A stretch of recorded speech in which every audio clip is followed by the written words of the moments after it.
All right, I'm good when you are.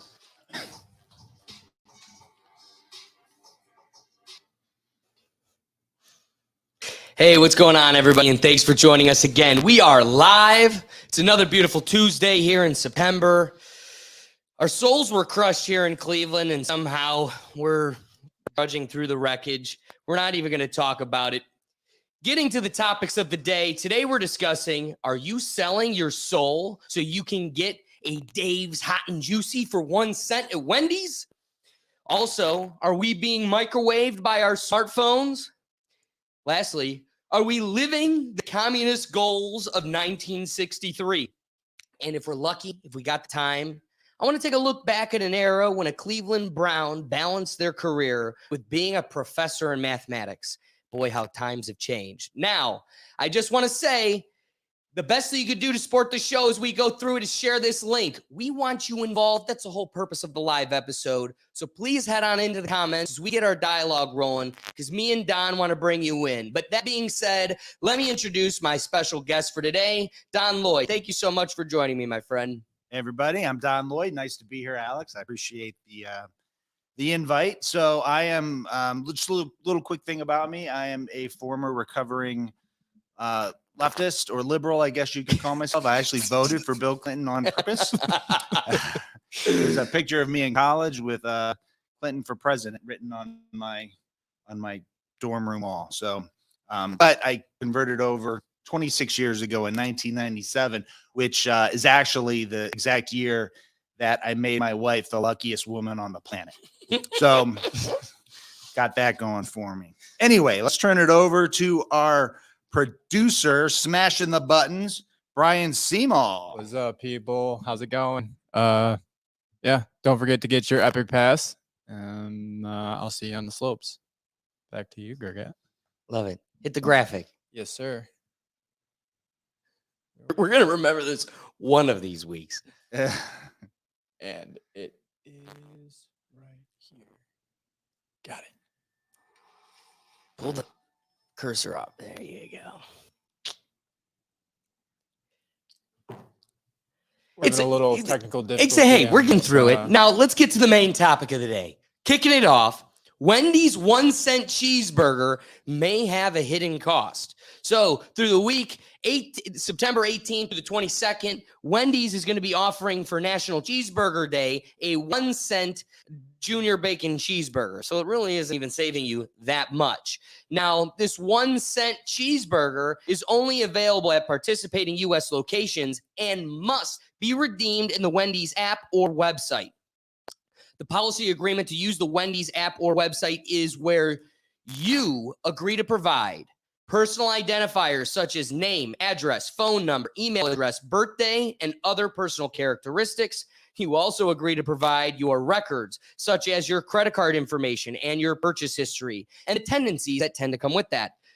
Additionally, they can also collect your internet usage data, such as your IP address, device identifiers, the websites you're visiting, how long you're visiting them for, as well as your geolocation data. That's right, where you are currently located in the world in real time.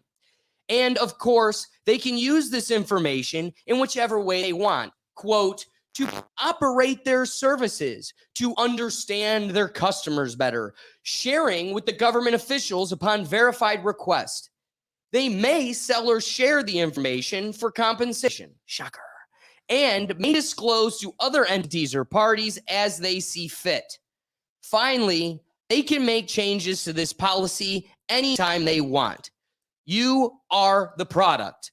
Let's get this straight. They're not selling a cheeseburger. They are selling you. So, Don, let me get an idea of what your thoughts are as we kick this off. Well, first off, I got to tell you, I am a Jimmy Buffett fan, and I love cheeseburgers. Anybody that has ever been to my swimming pool and saw me in my swimming pool knows my physique and knows that I love cheeseburgers.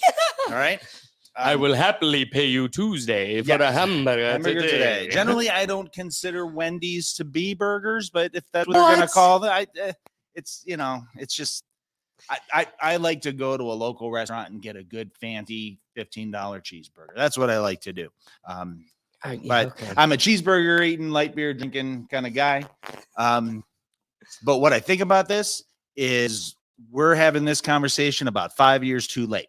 100%. We are in the rabbit hole.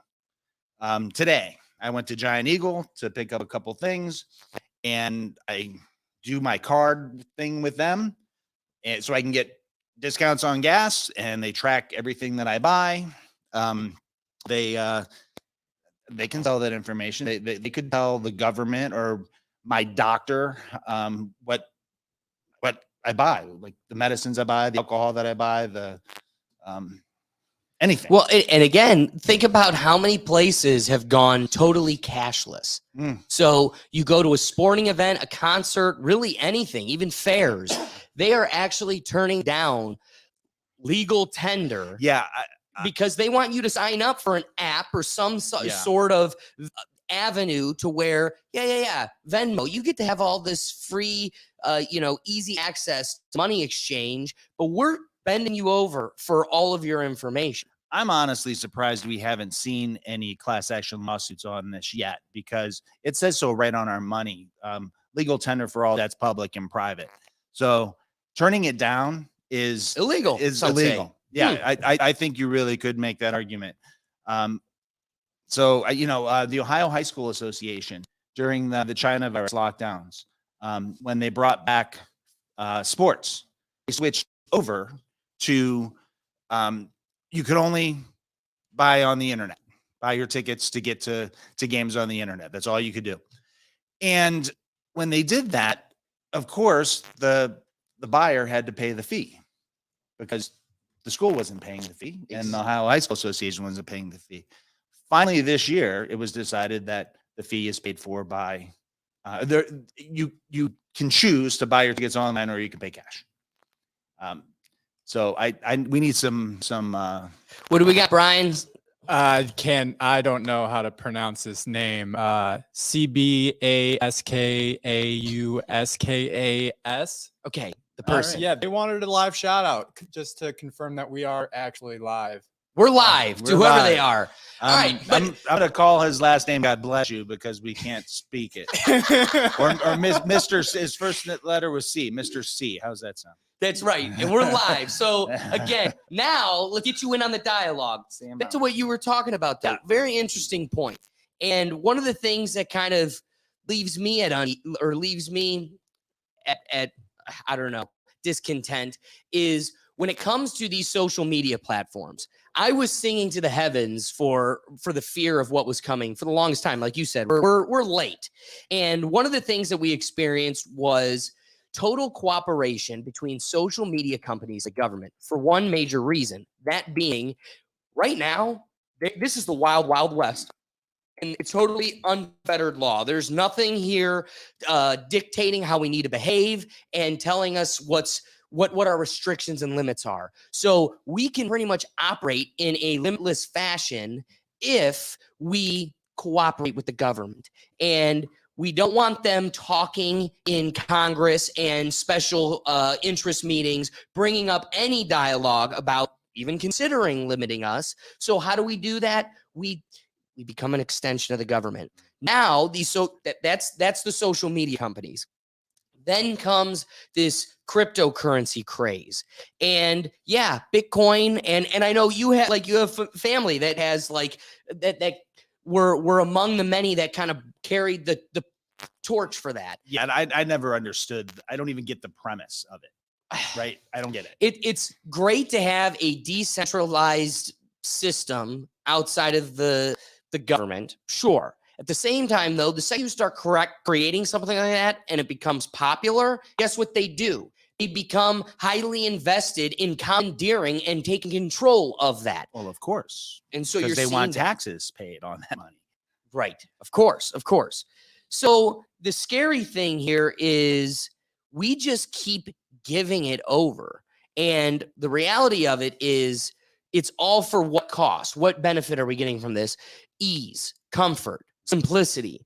And for some reason, let's go back. A perfect example. When you were my age, maybe even younger, you used to be able to go buy a rack of Coca-Cola and it came in bottles. You paid 5-10 cents more for those bottles. You then had to consume them and bring them back if you wanted your 10 cents back, or eat the 10 cents and keep the bottles. But it worked en masse with people, a system where people could do this.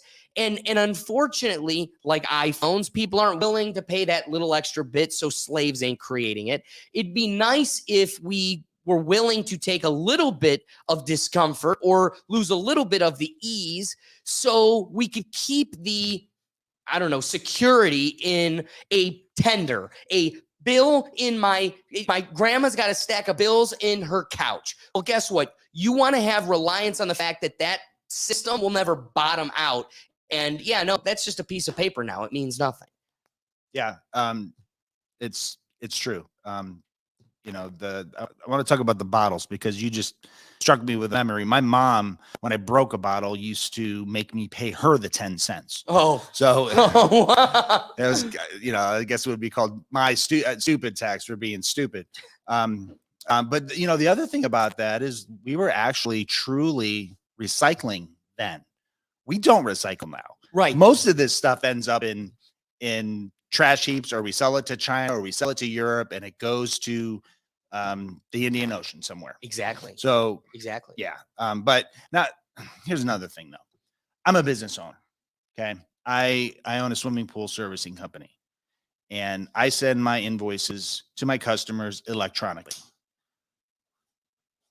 I get the question, hey man, if I pay you with cash, can I get a discount? And I'm like, no, my accountant doesn't give me a discount. Right. And this is what I do to feed my family. Right. I actually prefer paying the small fee that I pay, that I eat, generally because I charge a little bit more on my services, for them paying online. It goes into an account, and then I can transfer it and purchase my product that I need to run my business with that money. So I don't know. Cash I like. Cash is king, but we're in the rabbit hole, man. Right. And I've eaten the whole batch of carrots. Do you know how many people come to me and they're like, you don't have McDonald's app? No. Why wouldn't you? Today's free French fry day. And I hear that all the time. And it goes to show when I look at a person, I go, yeah, but then I got to download the app. Yeah. So, but I used to have the app. Then I have to agree to all the terms and conditions. So when I have that exchange, it very quickly alerts me to how removed the masses are from what they're actually exchanging. There is a contractual exchange. We are totally removed from what that is. And we have no control over it if they change their rules. Right, exactly. So how about this one?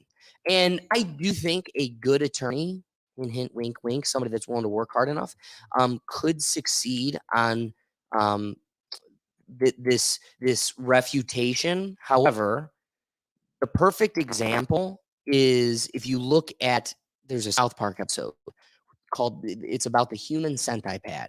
It's about how iTunes would send out, their terms of agreement, and everybody just automatically, instinctively hits agree and moves on. And it's hundreds and hundreds of pages. Yeah. And at the very, very, very fine print, it says, I agree to be a beta tester for the human centipede. And if anybody remembers the movie, The Human Centipede, it was the human centipede, humans sewn mouth to mouth to it, or, in a line like a centipede, and then an iPad taped to the front guy's forehead. And it played on how nobody knows what they're agreeing to, and they blindly agree to it. Now, that isn't just with iTunes agreements. I want to take the position that is with quite literally everything. We have a public that was nowhere near educated on what it means, what they're committing to, what they're being bamboozled into sacrificing. But isn't it just so easy to sit on your couch at 2 a.m. and order anything you want and have it there the next day? So, the same day, the next morning. Here's the thing. You can have a community where you get to use that utility and not sacrifice all of that information if, in a totality, all of us as the market, agree not to give you that stuff. We're not going to download your app at the point at which no one's downloading it, and we all are educated enough to know not to do that. They would have to succumb to our will and exclude those types of things and still supply the service. So that way they don't go out of business. Unfortunately, back to what I was getting at, we're so uneducated, we're so conditioned, and we're so removed from what we're sacrificing that I'm severely willing to make the argument that these are totally moot contracts. You are tricking an ignorant public that you made ignorant. Wow, I never heard anything put like that. No, seriously. So you're saying that the contract isn't even, it might not be binding because the person that's signing it doesn't have, what do they call it? They don't have, well, so here's the deal. Mens rea. Yeah, right. So, yes. Is that it? Yeah. Okay. Because you didn't turn it over in your mind and everything else. But here, I'm an attorney at night. At night. Like a werewolf. The moon comes out and he's just like, Mens rea. Give me your money. I want to suck your apps. All right. Yeah, all right. Here we go.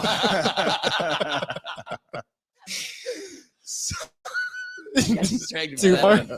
So I'd like to make the argument. So, okay, further fleshing out my legal position on that, then let's agree that there is a foundational difference between a product exchange, right? If I go to the market and buy an apple, that is a contract.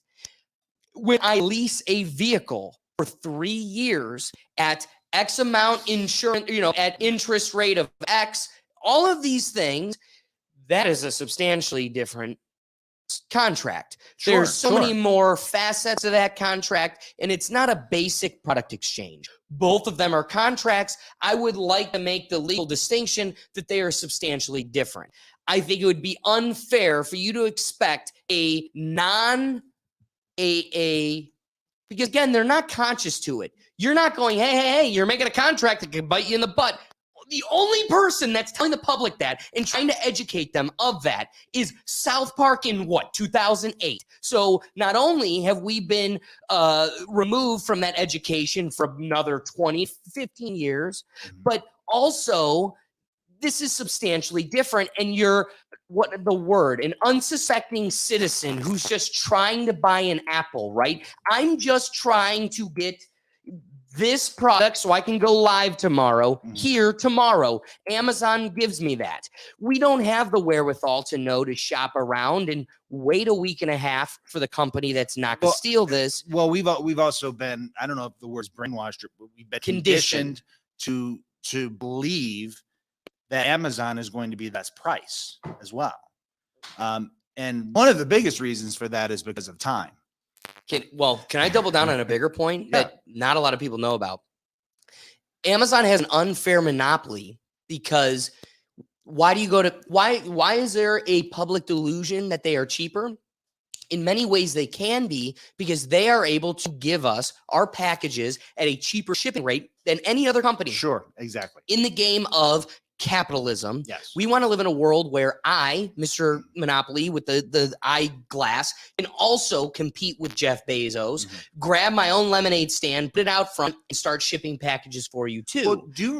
Well, did you know Amazon, their shipping system, their shipping devices is subsidized by the American taxpayer. So they are actually able to get it to you faster and cheaper than any competing company because we subsidize the service because we also benefit it from it en masse. Hence, the corporations are a state. Sure. And wrap your thought. Yeah. So we can get to a comment. When Amazon was founded, it was founded so that people could buy books. It was a bookstore, It was an online bookstore that they generally couldn't get. Right? Okay. Right. Amazon destroyed the bookstore. Oh, yeah. There aren't any, or there are very few. There's some Totally good used bookstores that I like to go to. So Amazon's mission to make books available destroyed the availability of many books. Wow. Brian, did you have a comment for us? Yeah. Will Skinter wants to know what you think of the tipping culture. The tipping. Oh, that's a good question. I want to get your thoughts before I dive in. Yeah, so I have a lot of opinions on the tipping culture. I am a very good tipper. When service is excellent, I'm a responsible tipper if it's pathetic. Very well said. Now, I don't think it's unfair. Like, there's been this developing narrative that it's unfair to gauge somebody's wage off of their productivity. In fact, that's pretty much the best way to get better productivity. It is the only way to get productivity. That is clear motivation. In a world where somebody's service is so astounding that it deserves extra praise, you forgetting to refill my water, you forgetting my fries, then you giving me a snarky attitude, like things that pile up to make this a miserable experience means that not only does that person that went above and beyond deserve the extra, but you didn't even reach mediocrity. And that, I believe, should also be reflected. What I think is incredibly unfair, but again, I'm going to say this with an asterisk, because we share a very close friend that struggles in an industry that is very difficult to get legs under you. Now, in the restaurant industry, I totally respect that it's a lot of grueling work and it can be difficult to thrive. At the same time, though, I think it's incredibly unfair that we've created a system where I, the consumer, have it your way. I'm the guest here. You've made it my responsibility to pay your employees' wages to make it livable so you could scrape even more off the top. That means, one, either you need to make the dining experience more expensive so it feeds everybody and you still get what you need and it's profitable and wheels that keep turning. And again, this is a luxury. This isn't a right. You're going out and enjoying an experience. Again, it bothers me that the beer that really costs you about 50 cents to $1 costs me $9. At the same time, though, I'm paying, again, for that experience, the ambiance, the setting. And for someone to fetch you beers without giving you attitude when you ask that person to fetch you a beer. That's your only gig here. Right? It's your only thing. Right. It's like, this is great. I got someone to serve me. Sure, it costs me a little bit more, but I don't have anyone talking back to me while they're handing me a beer. And again, I don't get tips when a convict is yelling at me that their warrant wasn't removed and I want to get my license blocked so I can drive even though I neglected this 5 years. There's no tips there, and yet I still deliver my public service with a smile. If I do that and I come to your establishment to finally kick back and forget that with a beer, and now you're forgetting me, you're giving me attitude, or you're neglecting what I'm actually... no, you deserve zero extra. Now, everybody has bad days. Facts. Right. Attorneys allow emotions and bad days to affect them in court. I'm certain it happens. Oh, yeah. Okay.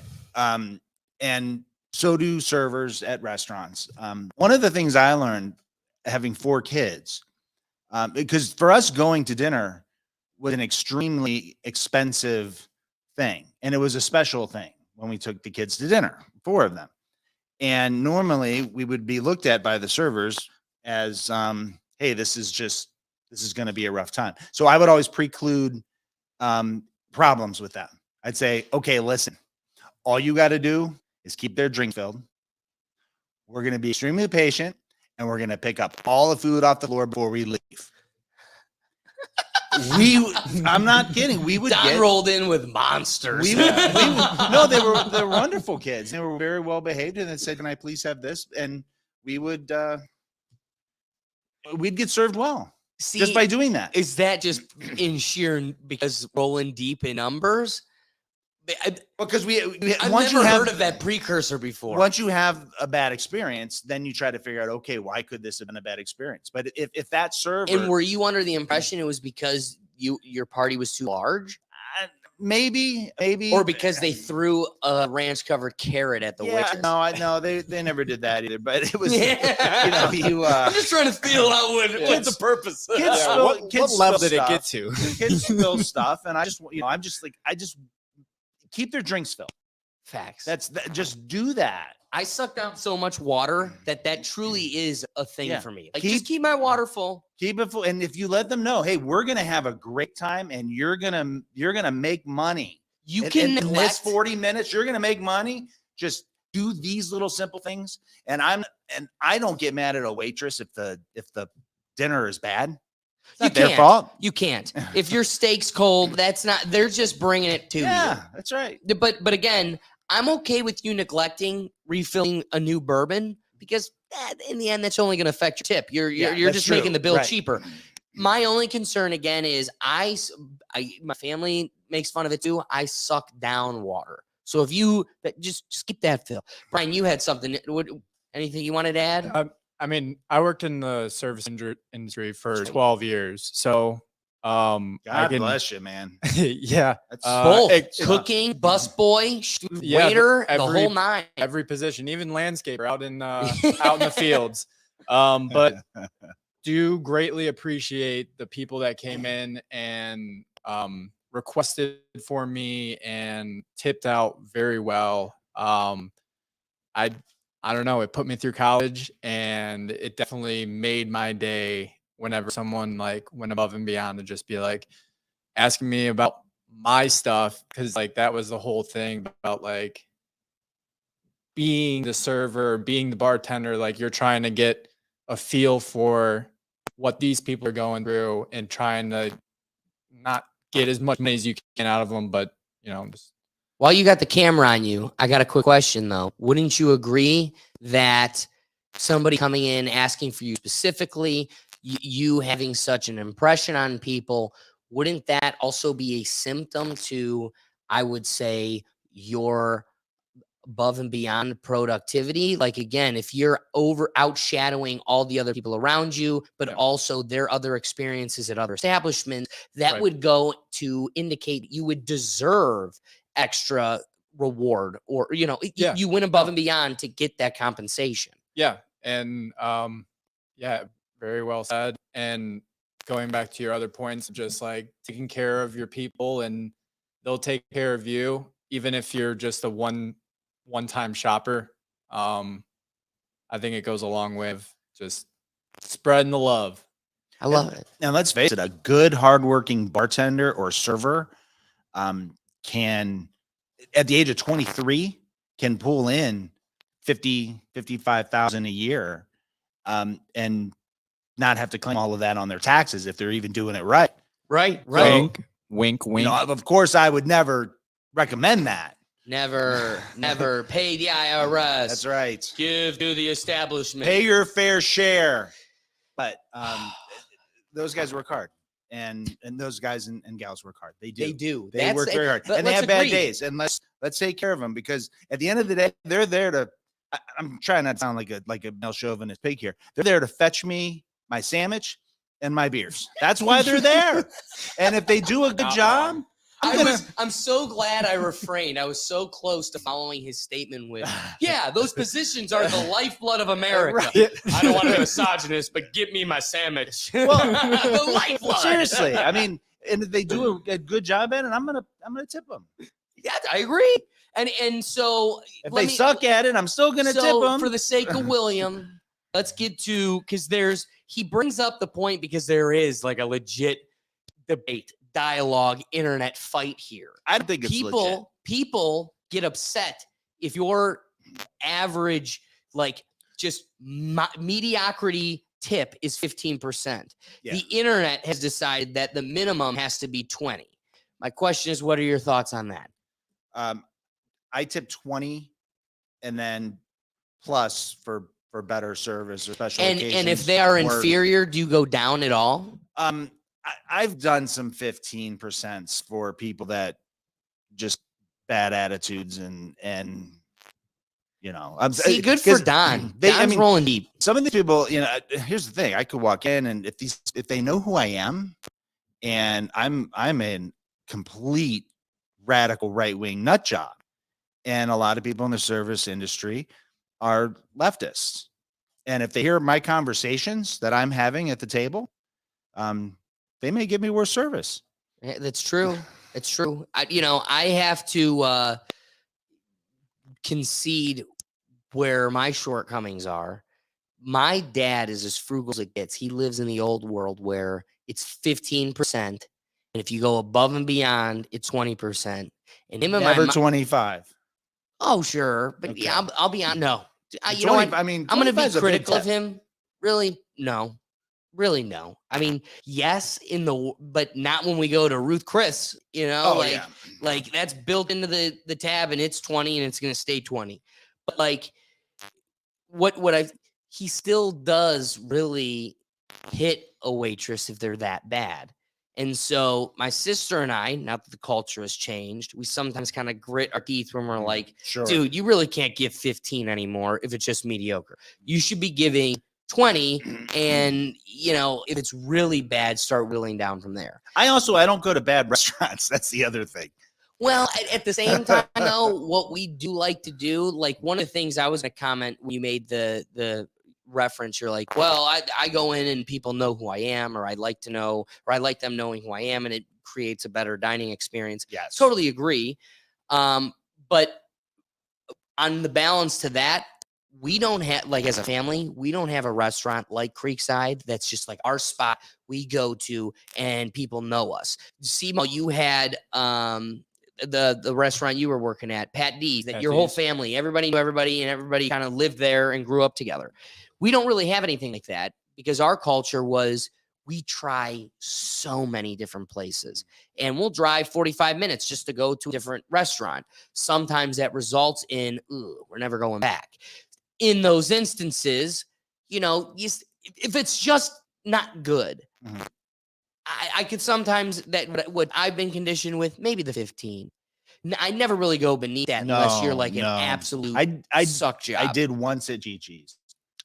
And I felt extremely guilty about it because I laid a quarter on the table. Hey, you just turned it off, so you know. I laid a quarter on the table and that was it because it was just horrid.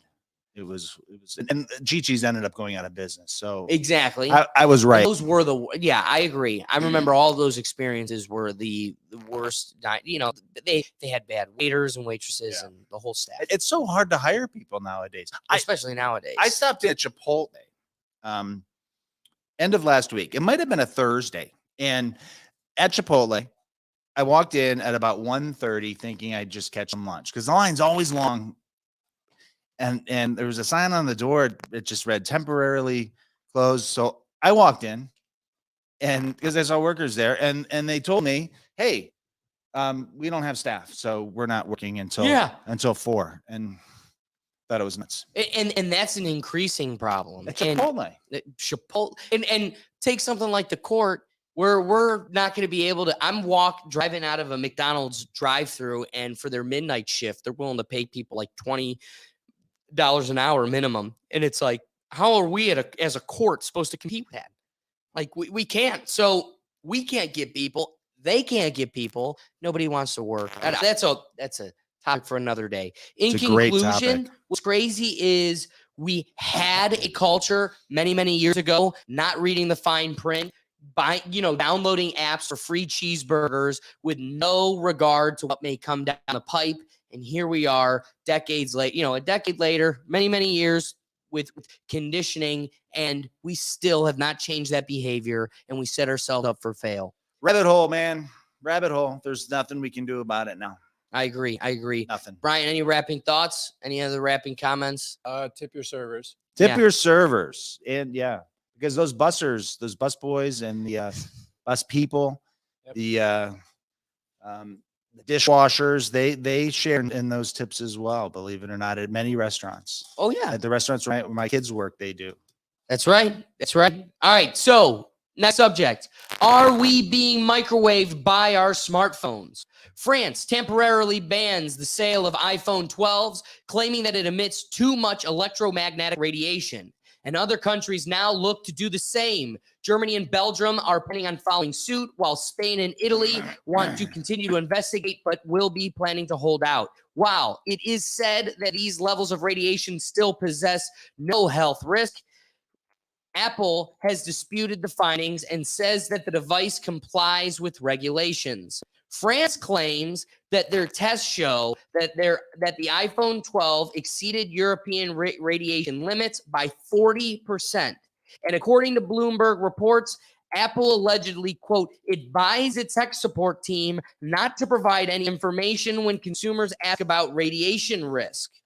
So this comes down to the scale of radiation. And there's two types of radiation when considering what might be dangerous in these types of emissions. Because what is undisputed is that there is an emission of radiation. Now it's the investigation into how much and if that's dangerous. The two different types of radiation are ionizing radiation and non-ionizing radiation. When it comes to ionizing radiation, that is capable of causing changes in atoms or molecules in the body that can result in tissue damage, such as cancer. These are like X-rays or gamma rays, opposed to non-ionizing radiation, which doesn't cause these changes, but can prompt molecules to vibrate. This can lead to a rise in temperature as well as other effects. What might those be? Examples of this are ultraviolet radiation, visible light radiation, or visible light, infrared radiation, microwave energy, and radio frequency energy. So these electromagnetic radiations coming from smartphones, the question is, where do they lie on this spectrum? What's come out is the indication that they are not ionizing, not severe enough to be dangerous. But what's coming out in these further tests is that the information that Apple knew about is being suppressed. And now there's an inquiry into how dangerous are they really? These radiation types given off by iPhones may actually be more severe than what was sold to government officials. What are your thoughts as we flesh this out further? Well, I think we can just look at large scale data in cancer diagnoses and really get the bottom of this, because there are two places on the human body where our smartphones, Tumors and testes. It's the testicles and the cervix for women. Boys have testicles, girls have cervixes. They have their parts, and both people have brains. Right. They're not always used properly, but they do have the brains. So we should be looking at brain cancer, and we should be looking at genital cancer. And if we're seeing a rise since 2007, right, we are. If that's the case, and so here's the other. I know it's a correlation, and it doesn't mean causality, and it's circumstantial, but. So how about this one? Even taking it a step further, I remember. So, anecdotal story. Very anecdotal story, but this is something I share with a memory of your wife. Oh, so okay. Being in English class in 8th grade. In 8th grade, I got the first iPhone. So iPhone 1 came out when I was in 8th grade. I was in your wife's English class. So we still had our razor, probably. Yes. Oh my God. That's literally. So the way my dad surprised me for my birthday was putting it next to my head in the middle of the night and calling me. And so I was upgraded from my razor to the iPhone 1. That's terrific. So and ironically came out in October. So it's the new hottest thing. I mean, think about. Oh yeah, I remember. This is the most evolutionary step in human history. Paris Hilton stood in line for it. She didn't have somebody go fetch it. She wanted the video of her getting the first iPhone. I remember watching it. It's so funny. When we went to, there's these alumni from Miami, the Rwanis, they're billionaires. Yeah. The guy he developed a drill bit for oil factory or oil fields in Oman. Billionaire. I still laugh. I'm sitting in this room of billionaires, and there's a ceiling to the smartphone. And guess what? We all got the same thing. But I get this phone. Again, you're not allowed to have phones in school, but it was a communication device, and your wife would be the first to say, I was never a disruption. So it stayed in my pocket. I never did anything. I hope she's watching. I hope so. Leave a because comment. Now I'm going down to now the dialogue switches to McCrotch, the teacher that was across the hall from her. So this guy, who I had no classes with, no experience. Wait, with. Could I just, for the record, say that I've never called Steve McCrotch? Just For the record. I am. Actually, it's just so you know, if you're listening, sir, if this is shared with you, that was created by my dad. My dad came up with the name because it was perfectly and deliberately suited for you. So I leave your wife's class. So I go into your wife's class, and as I'm going in the room, somebody makes a point to say to him that I have a new iPhone. I got it. So I then leave English class. Oh, sorry. As I'm going in, then he stops me and he goes, "What's that in your pocket?" And I go, "Nothing." He goes, "I see the outline in your jeans. Is that a phone?" I go, "No." So you couldn't have your razor in class either? No phones. phones. Because it was a different culture. Phones were just now becoming a common, almost everyday accessory that every person had. This was new. I mean, this was still just shortly after the time when adults didn't think texting would ever become a thing. Like, it's not, I don't need, it's always going to be the phone call. So this is a whole new world. And he wanted to play with the new iPhone. Oh, he wanted to play with it? So he comes up to me and he goes, "I see you have a phone. That's a phone." I go, "No, it's not." He goes, "Yes, it is." I go, "No." He goes, "What is it?" "Oh, it's a calculator." "Give it to me then." Because it technically was a calculator too at the time. But it also operated as a phone, which we were not allowed to have. So he grabs my pocket, which is sexual assault to a child, you creep, grabs my leg, identifies it being a device that he wants to investigate. He sees it's an iPhone. He confiscates it. He goes, "I will give this back to you after English class." I go into English. I have a day, do fine, but I can't stop thinking about the stress of what's going on. You just left English. No, sorry. He caught me going in. Caught you going in. So now as I'm leaving, he goes, "So I'm actually going to keep your phone and I'm going to turn it into the principal. You're going to have to get it from the principal at the end of the day," indicating that you're probably going to have a detention. And okay, I would rather you give me the detention. So he goes, "But real quick, I want you to come in here." So he pulls me into his classroom full of kids. And they go, "He was trying to play your music to us," because it was also an iPod, totally, evolutionary thing. So now you can play music. And he's trying to go through my music library. And So he's scrolling through your phone. He's going through, because again, it didn't have passcode lock. Totally different world. So he's going through my phone, reading text messages to the class. And again, never had McCrotch as a teacher, but students in that classroom are telling me what he did in the classroom. He goes, "I wasn't able to get your phone to work over the speakers in the classroom. You tell me why." And I'm trying to explain to him that he's got these giant, archaic supercomputer speakers that are like 3 times the size of an aux cord. And he goes, it doesn't really fit. And I go, "Yeah, because it's not made for that." And then he just goes, forces it in. It makes a gnarly sound. It didn't end up working after that. It became a whole thing. Anyway, not to go down the road too much, but he goes, "So you'll get this from the principal at the end of the day." And he keeps it. I come to find out from my friends, he used that phone throughout the entire day. Then I go back to his classroom at the end of the day. So I go to the principal's office. It was never turned into me. Okay, great. Now I go running back to the 8th grade wing. Mind you, I got to catch a bus. I get to his office. He goes, "Hey, you're best friends with Will Hubert, aren't you?" I go, "Yeah." He goes, "Yeah, I have him for 8 periods. So I just gave him your phone. He said he's going to give it back to you. It's a Friday." Now he gave it to a friend. We don't have cars. Right. This kid lives on the other side of Brecksville. He gave a whatever $100 phone to a stranger. How much were they back then? Were they $400 or $500 probably? Yeah, I would say probably $400, $500. And so you just gave it to a stranger. Anyway, the reason I bring that up is I remember, go back to those days.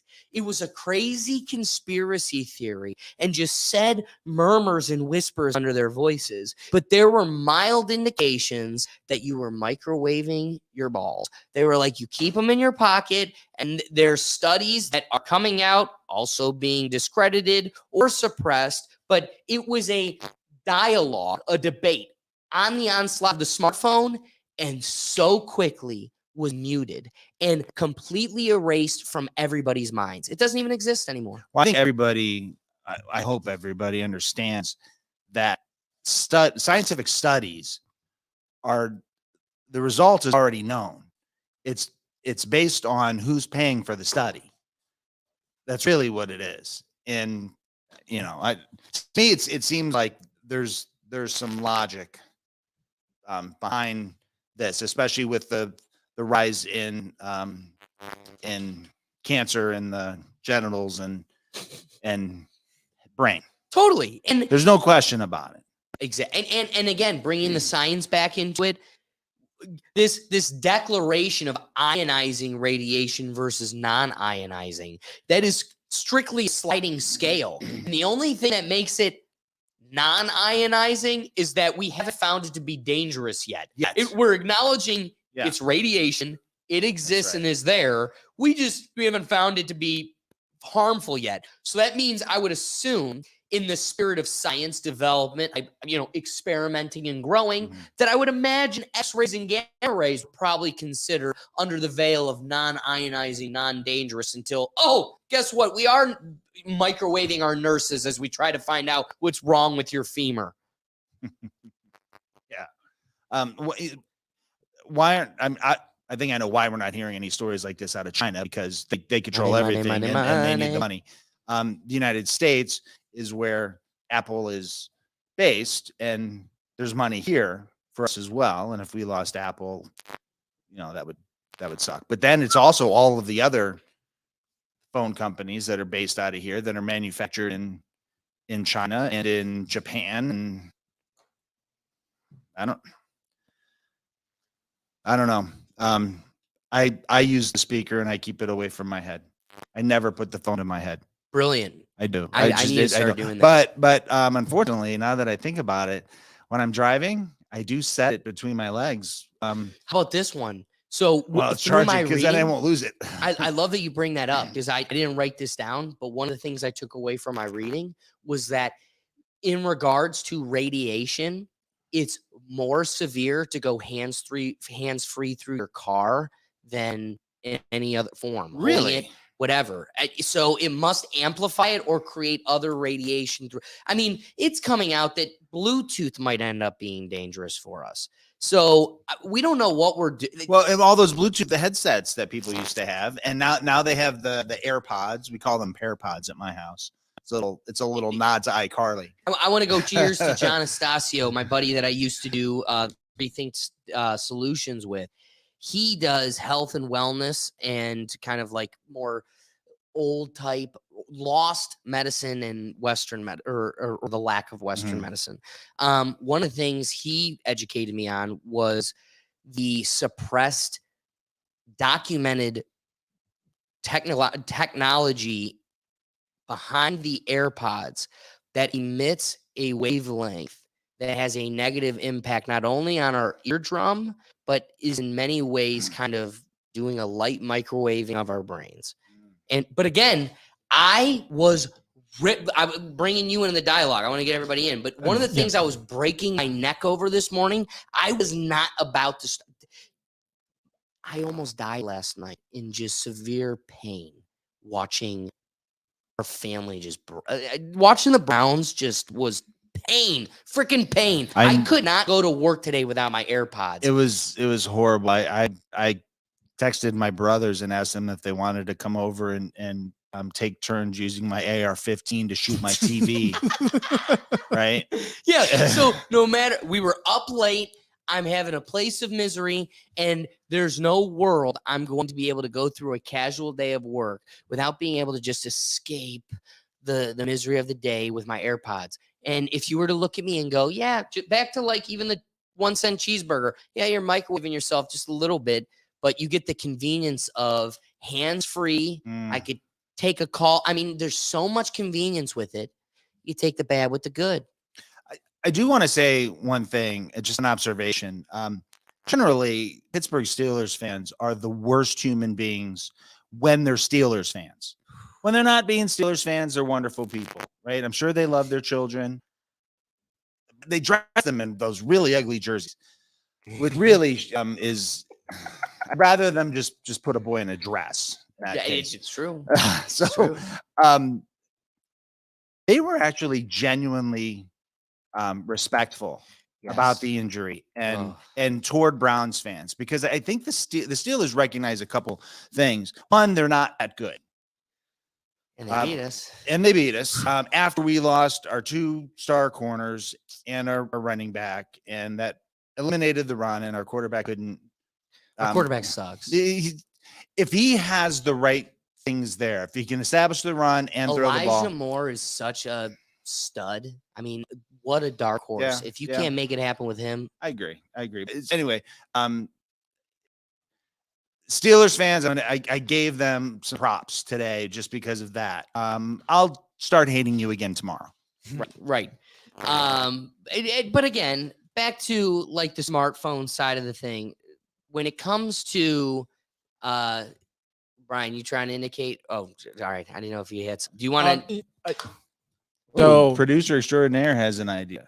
no, I just wanted the word you were looking for John's solution, holistic.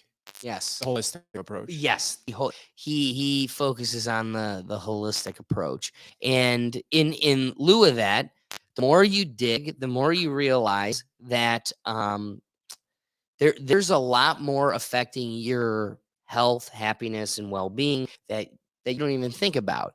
And there's been kind of a theme to our considerations today. What are you willing to sacrifice for convenience, and how much of it is truly a sacrifice? I want to just acknowledge one thing. The great philosopher, the shirtless comedian Bert Kreischer said, when he was young, homeless people had no cost. There was no cost to living. Yeah, you needed to eat. If you had a dog, you had to feed the dog. But like, there was no cost to living. There was actually ease to being homeless.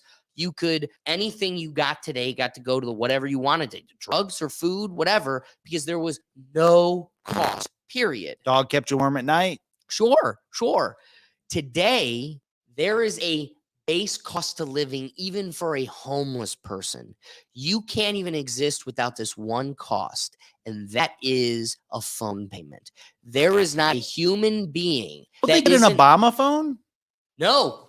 You want to know why? I'm glad you bring that up. When I was working, I worked, people get out there and work jobs outside of your basic career. You'll become a well-balanced human being. I deliver flowers in the winter. Yeah, exactly. Before I went to law school, I sold cell phones at Sprint. And at that time, it was 2016, it was 2015 going into 16, or it was right when Trump came president. And we had people coming in here yelling at me. The iPhone 8 just came out. I have an iPhone 6, and they're looking at me, boy, you're going to go back there and you're going to give me the iPhone 8 for free. And I'm like, that's a $1,200 phone. No, you're not getting that for free. I don't even have it. And it was because with the Obama phone, they used to have those luxuries. And through Trump, it was no. The only thing we have to offer you is this low income, the Galaxy, or the exactly. Google, whatever. I can't remember what it was. Yeah, it was. It was a phone, and it was a smartphone. Yeah, and it had internet, texting, the whole nine. Yeah. But guess what? It wasn't an iPhone. Wasn't the brand new iPhone, and I'd get cussed out, boy. Exactly. So I loved living that era because you got to watch the reality check of, no, you don't get the brand new iPhone before not getting a job. I loved living in that era because that's when things were actually good. We had a good economy and people were working and we were respected by the world, and we had a president, even though we didn't like what he told us the truth. Exactly. And sometimes it was a little bit harsh. So and I loved that time. Well, but again, even from that time, we still had a lot of room for growth. We were not where we wanted to be. We were just in a better place than we are currently. Yeah, and we grew our tyranny right after the China virus. Boy, did we. Boy, did it. I'm just telling you. So, bringing it back to the smartphones, yes, I agree that there was an era where people were getting away with free great phones. But the reality is that was taken away. Things have changed. And I can go to Nashville a couple weeks ago, and there's a homeless person leaning on a box. I wish I had the photo prepared for Brian, but she's leaning on a box holding her smartphone. The box said, "Why lie? Want money for weed." Hey, listen, can relate to Whatevs, the man. struggle. But at the very least, to get that little bit of luxury, I think you got to work for it. And the fact that she's leaning on the box with a smartphone, just scrolling, like, you've got nothing to do besides ask for money, and even that is too much of a task to ask for you. Well, she obviously has the brains enough to make the sign. Sure. Right? It's not like she's walking around talking to imaginary birds. But here's a perfectly capable body that is totally consumed by the phone, and like you want to look at them and go, do you not want to get out of this? Then your whole priority, every waking minute, should be, here's the deal. I'm not in that situation, and every waking minute is used to make sure I don't end up in that situation. So if and when I am, why is not every waking minute used to get out of that situation? Yeah. So again, back to the point, there is a base cost of living. People are prioritizing phone and scrolling through TikTok over their meal for the day. And in lieu of that, even in recognition that these may be dangerous and there are financial incentives by the biggest entities in the world to hide that from you, we're still going to go, yeah, but I get to FaceTime my grandma with ease and it's worth it. Yeah. Cut my nut out, my right nut. It's cool. I got 2 of them. Well, we're becoming a human race that just says, well, we're not going to fix our problem. We just want to get a pill to fix the problem. Exactly. Right. It's like someone has a headache, right? So you take a headache pill. So are you just void of headache pills? Or maybe you should just address why you have a freaking headache. Right. Yeah, maybe you're not drinking enough water. Yeah. Don't take a headache pill, drink some water. Oh, I love that point. I'm just saying. I love that point. Wrapping it up. Brian, any wrapping thoughts? Keep up with your electrolytes too. That's what's up. Electrolytes. Yeah, Pedialyte is great. Oh, yeah. All right. Brian, what time are we at? Just so I can gauge this. 57 minutes. All right, cool. I'd like to try to get to all 4. So I think we can. Don, bring us in with our third point and kind of lay a foundation for our dialogue. All right. So this is we're gonna breeze through. Hopefully, we'll probably get stuck on one, and it'll last forever. This is how we do here at the Rethink Take. He knows us too well. This is a list of the communist goals of 1963, is what they're called. I discovered this list when I bought Glenn Beck's first book called Glenn Beck's Real America. Do I have to do something with that red light? No. Okay. Oh. Glenn Beck's Real America is his first book, and it's in there. And he's talking about the communist goals of 1963, and he lists them. And I read them, and this would be 2000, 2001, something like that. 2002. I discovered Glenn Beck, actually. Do you listen to Glenn Beck? Or Sure. Okay. Yeah. It was September 12th, 2001 is when I discovered Glenn Beck. The day after, because I turned on talk radio to try to catch some news, and Glenn Beck's show had recently started like 2 weeks prior to that, nationally syndicated. And he talks about the 912ers. If you've ever heard the story of the 912ers, be like you were on 912, not like you were on 910. Remember, how old were you? I would have been in 2nd grade. Okay, so yeah, you were just a good kid anyway, probably. So the world was still just as screwed then as it is now, and 912, everyone sort of came together. So this was in his book. Here's the backstory. This was read into the Florida House of Representatives. In the U.S. House of Representatives from a representative from Florida. And it's the list of communist goals from a book called The Naked Communist, which was released in 1958. Coincidentally, Atlas Shrugged was released in 1957. I don't know if there's anything about that, but let's go over a couple of these communist goals of 1963. I'll start. Number 15. Capture one or both of the political parties in the United States. Check both. Well, certainly Democrat Party has been infiltrated by communists. Much of the Republican Party has as well. Sure. Right. Yes. And really it's all about war, because the industrial war complex is just moving right along nicely for everybody. Number 17. Now I'm going to get a little, my wife's watching. I might get in a little bit of trouble. Get control of the schools. Communist schools of 1963. And that they have done. Get control of the schools. Use them as transmission belts for socialism and current communist propaganda. Soften the curriculum. Get control of teachers' associations. Put the party line in textbooks. We're there, people. Oh, 100%. The government schools are controlled by the most corrupt union that exists in the United States, and that is the National Education Association, the NEA. And it's now, I will tell you, because I know a lot of teachers, I don't think the rank and file are generally there yet. They might be half there. Sure. But I don't think they know.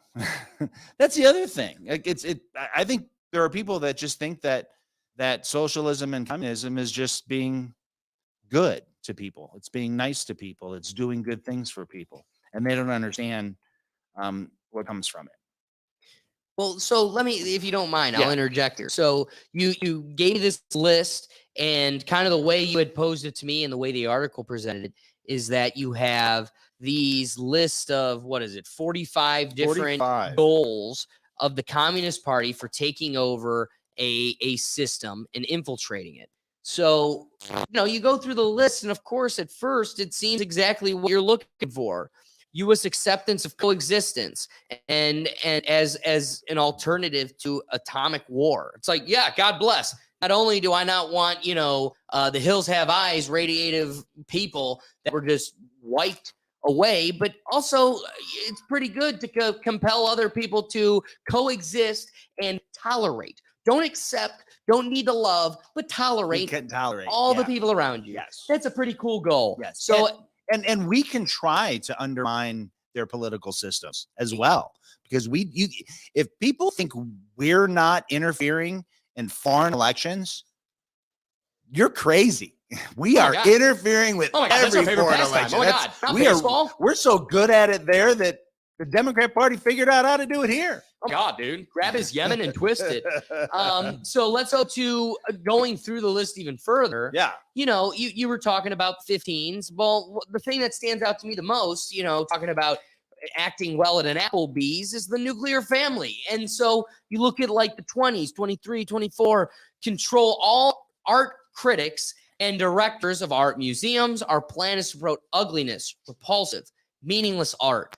Eliminate all laws governing obscenity by calling them censorship and a violation of free speech. Get your mama on OnlyFans. Let's talk about the art. And finally, breaking down cultural standards of morality by promoting pornography and obscenity in books, magazines, motion pictures. The main focus here is, it gets biblical and it makes a point about homosexuality and everything else. But the main point is you're taking it. The privilege of today is a two-parent household that cares about you. It can be divorced. They can look different. It could be in its own modern family, but having multiple people looking out for well-being is the privilege of today. That would be a target of attack. And that's why I like its acknowledgement. But then even further, one thing that you want to talk about, the arts and museums. So what is their plan? Quote directly from this: to promote ugliness, repulsive, meaningless art. I find it astonishing this is a common knowledge, and that everybody isn't at the top of the hill screaming for change and wanting to object. But the fact that we have private jails, so there are companies with profit margins and board of investors that have an incentive to make money, and they get prisoners from the state. The fact that those entities that own those private jails are the same entities that own the record labels of pop culture and rap music, that should be alarming.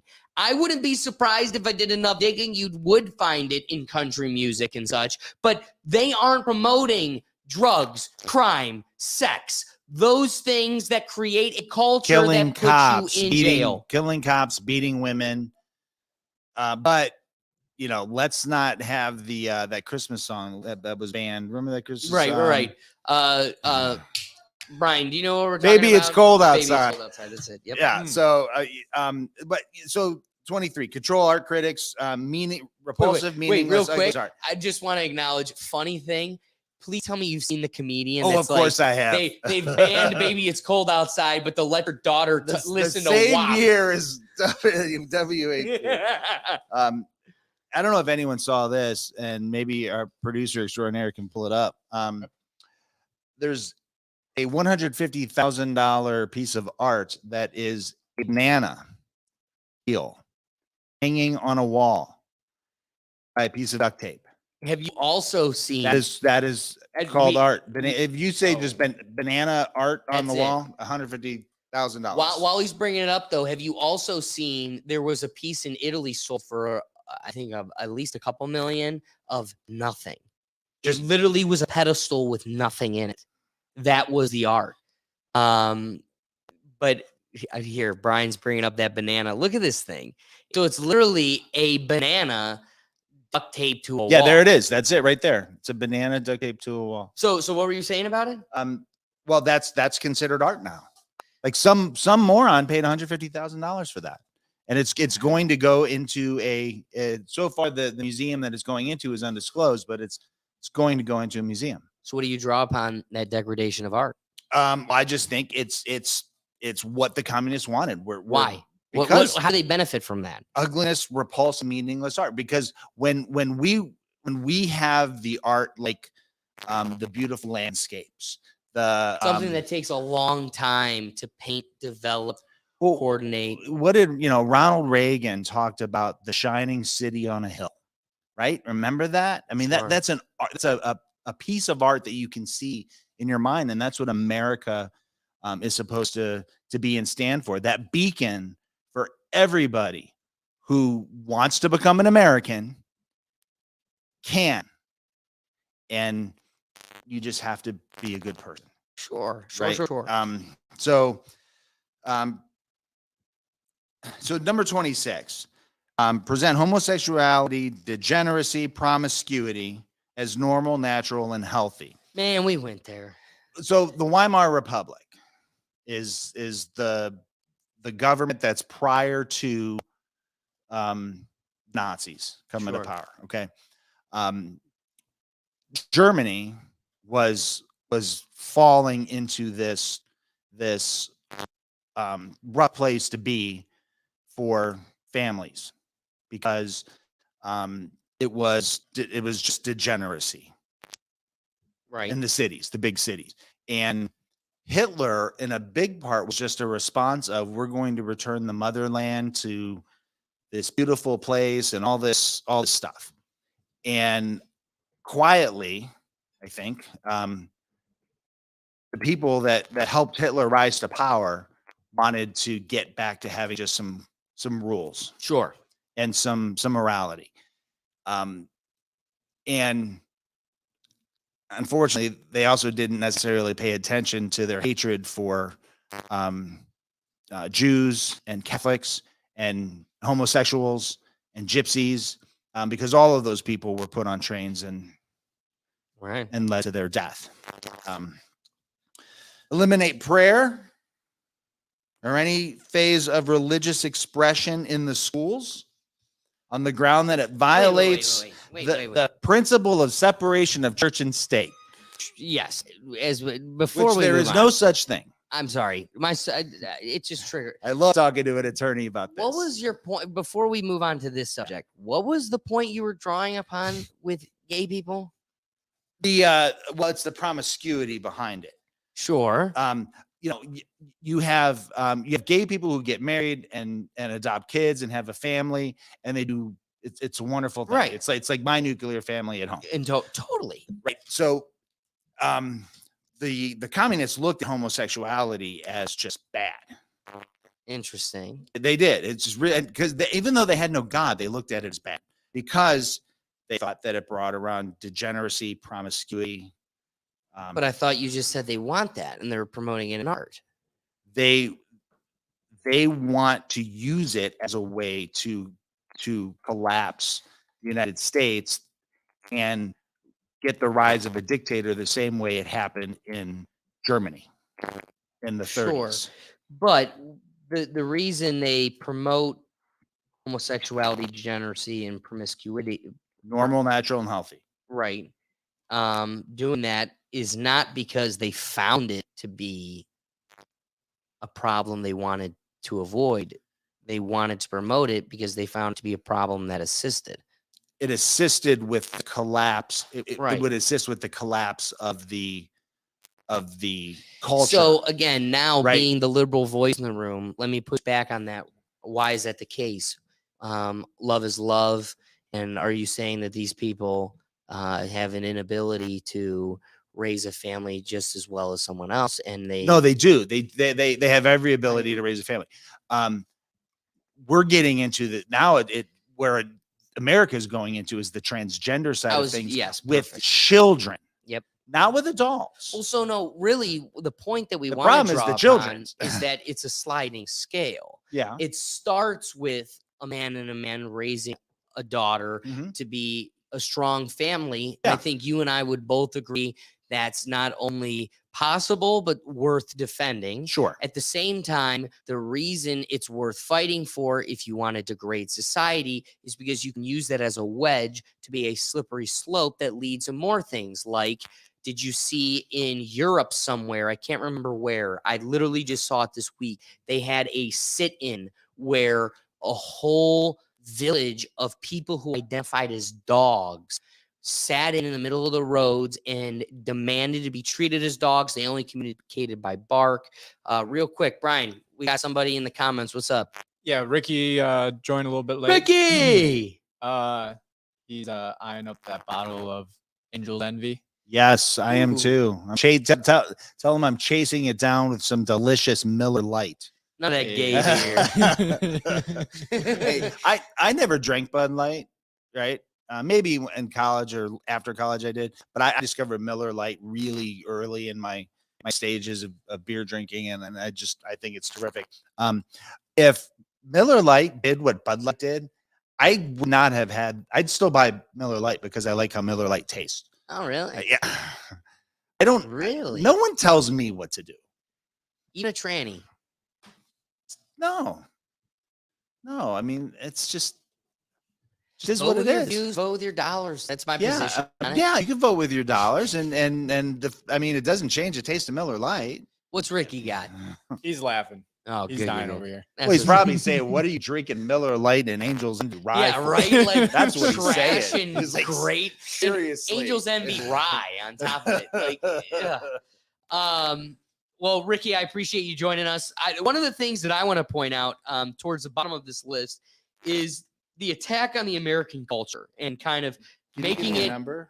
Yes, going through like the 29 through the early 30s. Okay, yeah. So when you're looking at the American like they're trying to toxify the American culture because one, there is a reason to support it. We all benefit from it. There is a new hope for a new beginning here for a reason. So if you can demonize and make a negative connotation with something that is good, you can quickly dismantle that resource that many people benefit from. So again, looking at them, discredit the American Constitution by calling it inadequate, old-fashioned, out of step with modern needs, and a hindrance to cooperation between the nations on a worldwide basis. Well, all right, so let's just look at that. The Bill of Rights.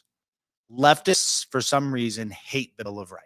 The same people who actually were in support of fighting against corporations, removing them from the state, and allowing you to have the freedom of speech and defending it with a gun. Right. I mean, they talk about freedom of speech, and they call conservatives that we censor things, which we do not. The leftists are the ones that ban the books. What the conservatives do is they say maybe 50 Shades of Grey is not appropriate for first grade. Man, who would have thought? Could it be appropriate in 11th or 12th grade? Perhaps. I don't know. I never read it. Yeah, I mean, you're right. I'm just saying, You're right? 100% right. I mean, we're not saying pull 50 Shades off the bookshelf. Right. But the Democrats, I mean, why do you think the Democrats wanted to get rid of The Adventures of Huckleberry Finn and Tom Sawyer and Because it To Kill a preserved Mockingbird? the foundation of our culture. It Not in regard that what they say, what I just said, they will twist my words to go, you are conserving a hateful past. What I really meant to do was highlight that, listen, none of my ancestors that came over here on boats were a part of building that foundation. Yes, that's true. But what I do recognize is the value it supplies in that one little thread that ties all of us strangers that have nothing alike that came from different corners of the world together. What else? The other thing that those three books remind us is that it was the Democrat Party that created the suppression against that the minorities. did slave. They're the ones that fought a civil war to keep their slaves. Republicans are the ones who fought a civil war to end slavery. Democrats were the ones that, after the Republicans took away their slaves, Democrats are the ones that invented the Ku Klux Klan. Democrats are the ones that wrote the Jim Crow laws. The Republicans fought against them. And the Democrats were realizing we're losing everything. We're losing all our states. We're losing all the stuff. And we got to figure out a way to take it back. Lyndon Baines Johnson. Right. I'll get those you-know-whats to vote for Democrats for 200 years.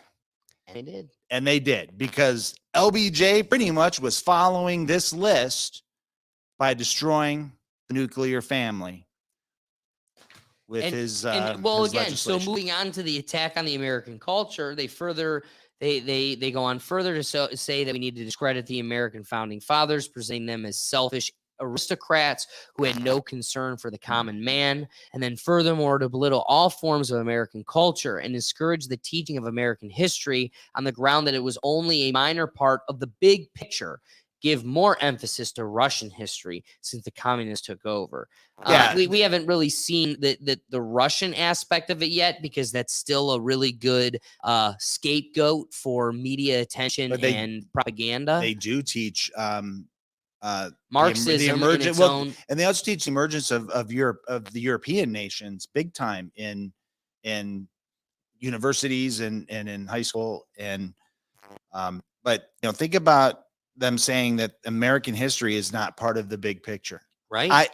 I said this before, that I look at Thomas Jefferson as one of the 5 most important persons who have ever lived on this planet ever, because of his document that he gave us. And why? Well, I mean, his words that were penned by some other people too, but generally his words, defined freedom and liberty for the entire world. The Magna Carta is important, but and Declaration of Independence would not have existed without the Magna Carta. But the Declaration of Independence never existed, there would be so much more tyranny around this world. Right. Much, much more. Because it was crazy to think that we're a government of the people, by the people, for the people, and that the people establish the rules and they create a government to prevent the government from taking away from the people. That's insane. It's insanity. It really is. And one of the things that I notice here as we get further down in the 30s that is worth noting is you got to check. Infiltrate and gain control of more unions. Got it. Right. Infiltrate Done. and gain control of big businesses. Done. You are the state of big business. And transfer some of the powers of arrest from police to social agencies. treat all behavioral problems as psychiatric disorders. Well, the which Summer no of one- Love started to push this for us. Exactly. Remember when defund the police, and now But again, not just the police, but treat all behavioral problems as psychiatric disorders, which no one but psychiatrists can understand or treat. So not only are we taking the power from police and putting them in agencies that we have no control or influence in, but even more so when we have problems with the public, behavioral or mental, we just brush them off and put the psychiatrists at the helm to continue to pedal back again those corporations and the, as you brought up earlier at the last point, the one-stop shop pill that can protect us from all. Well, let me ask you this, and this is off topic, but I think it makes a little bit of sense. Psychiatrists are medical doctors. Okay. Do you still have faith in the institution of medicine in the United States after? Hey, Brian, what are after those terms COVID? again? So I'm going to lean less on Western medicine and more on holistic. Holistic. Holistic. Yes. Is Yes. that WHOL or HOL? HOL. Because one of the things we're realizing is, you're one of the wives' tales from your grandma on how to cure a cold, throwing onions and honey and letting it ferment tends to be a little bit better than that pill that keeps you sick so you can keep needing pills. I do like Zicam big time. Big What's that? Oh, Zicam is wonderful. But you have to Cold take and it. flu remedy. Yeah, you have to take it when you're just starting to Pill. get the cold, and it's this goopy gel. Rush Limbaugh used to promote this on his show. That's how I discovered it. And Rush is right. Right. So you swab it in your nose, and as long as you catch it just as you're starting to feel the cold, you'll never get the cold. Oh, I love it. The cold never happens. I yell at my kids all the time. I'm like, "You got a cold? When did you start feeling this?" "Oh, about a day and a half ago." "How much Zicam did you use?" It's $10. It's expensive, but I keep them in the thing all year round. That's and magic. It prevents a cold. It's crazy. Jeez. All right. So again, you go check, right? So from unions But to look big forward. business to the police powers, you've infiltrated it, you've taken it over. We're seeing its effect. But what I do find interesting is the point right above it. Not only infiltrate all of these, but to discredit and eventually dismantle the FBI. I find it funny because as somebody on this show, I'm the first to speak out against agencies, and I have a hard time finding their current modern necessity, and I'd like to push back against them. But then have I just become the speaker for these communists? No, because you've realized that they've been successful.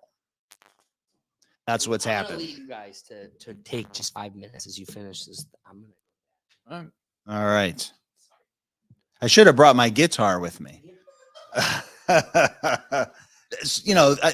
Brian, I think that let's just chat about the FBI here for a second. Okay. The FBI is so not the rank and file, not the good guys just working hard that get into it because they want to do a good job and they love their country. I'm talking the management and then the real high level people. Well, yeah, then you get into like corporate and like they are the corporate government. Yes. So it's kind of yes, they're uncontrollable. They're able to establish. They have an empty chair there. Oh, wrong button. There you go. Well, they're able to establish rules and laws, but not. They can't write laws, but they can establish rules and policies that affect the American people. However, the American people can't vote them out of office. And even if we get another president, all of those decision makers in the FBI and all the other agencies still just exist. Yeah, and right? We can't get rid of them, and it's completely a destroyed thing. So no, I don't think you're a communist, but I think what you did is you realized that the communists were successful, and now the FBI really needs to be dismantled. How crazy is that?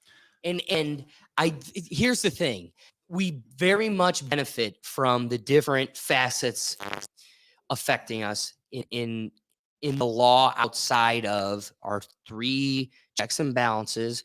You have the agencies. They benefit us. Yeah, it sucks. They make you wear a seatbelt, but you benefit from it. Yes, it sucks that they. I'm against seatbelts.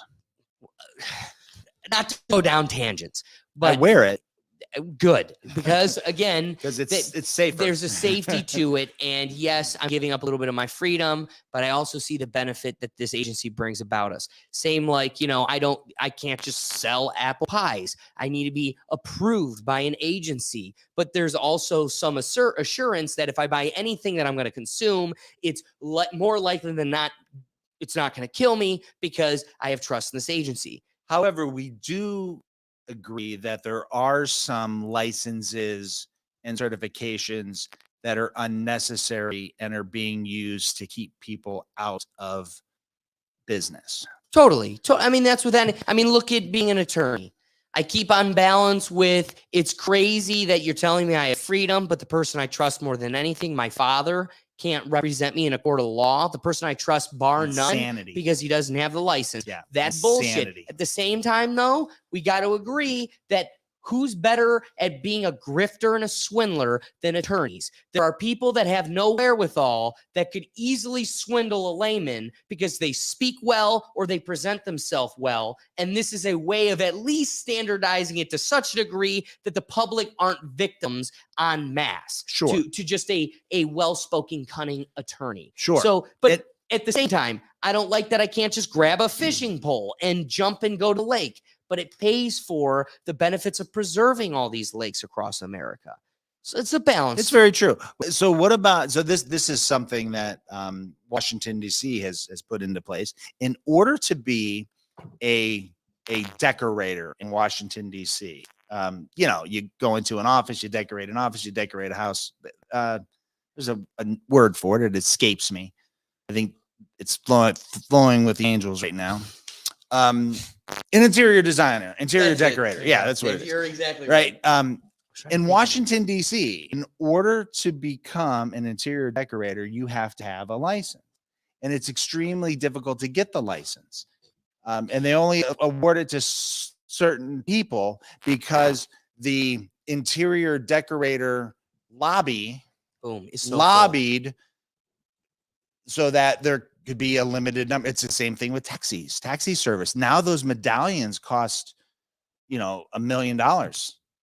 So it used to be that someone could come to our country from, I won't be stereotypical, from England and become a taxi driver. But I do want to make it that I do find the value in those types of licenses versus like an attorney or $1 million. Well, that's insane.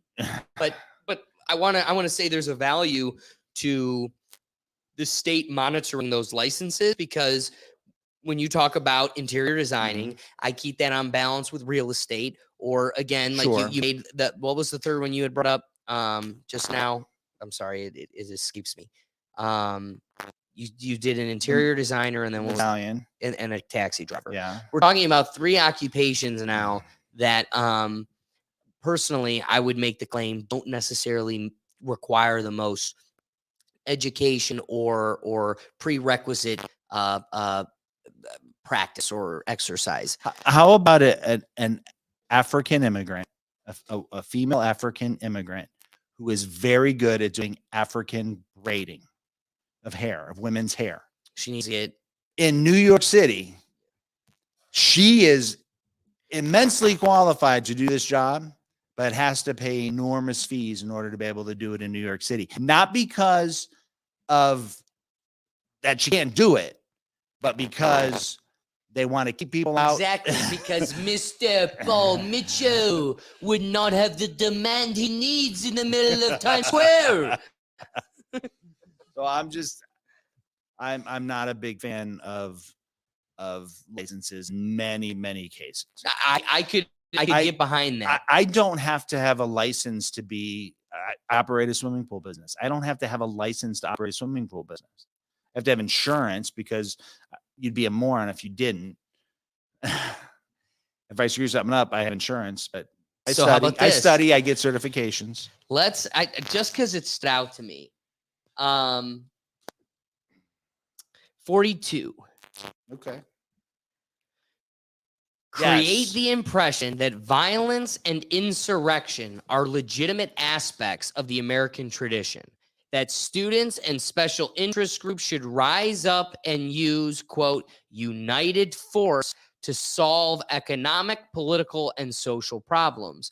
I had somebody who's substantially situated in the city that I work for, and she is a Democrat, and she was going on her narrative about January 6th or J6. Dang it, I probably just got a flag, tag, something. Anyway, talking about J6, and she's like, how could people still support these, talking about Trump and red people. Can and we say the I word at least?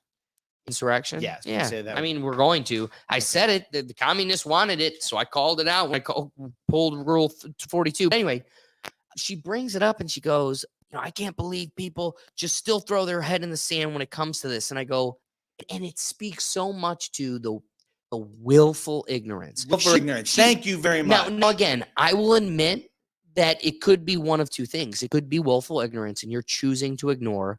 But also, I do think the Democrat side of things is actual ignorance. They aren't plugged into Twitter as much as we're the only ones like, hey, is anybody else seeing what they're calling for? And they're old heads that just think they don't realize that the party has left them behind.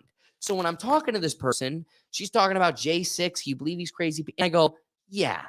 But when you're saying that about an event that has now come out to show that many government agents were involved in manipulating the situation, it took place on one day and posed a very legitimate question. I'm cool with you coming back with the answer saying, no, there was no collusion, but to get upset about people even inquiring the question speaks to probably a nefarious intent that you had. But I want to draw upon the fact that you choose to harp upon something that lasted a day, had no real influence or impact, and is dead and gone, but choose to ignore that on balance with a real insurrection, the Chaz Zone that took place in Seattle, made up a border of blocks in the middle of a major city, metropolitan city, and with guns held up the place and created their own nation state. And I believe police officers died. Police officers died. Small businesses outside of the Chaz Zone were held up like mafiosos. You're going to feed us or we're going to burn your bar down. And they're like, well,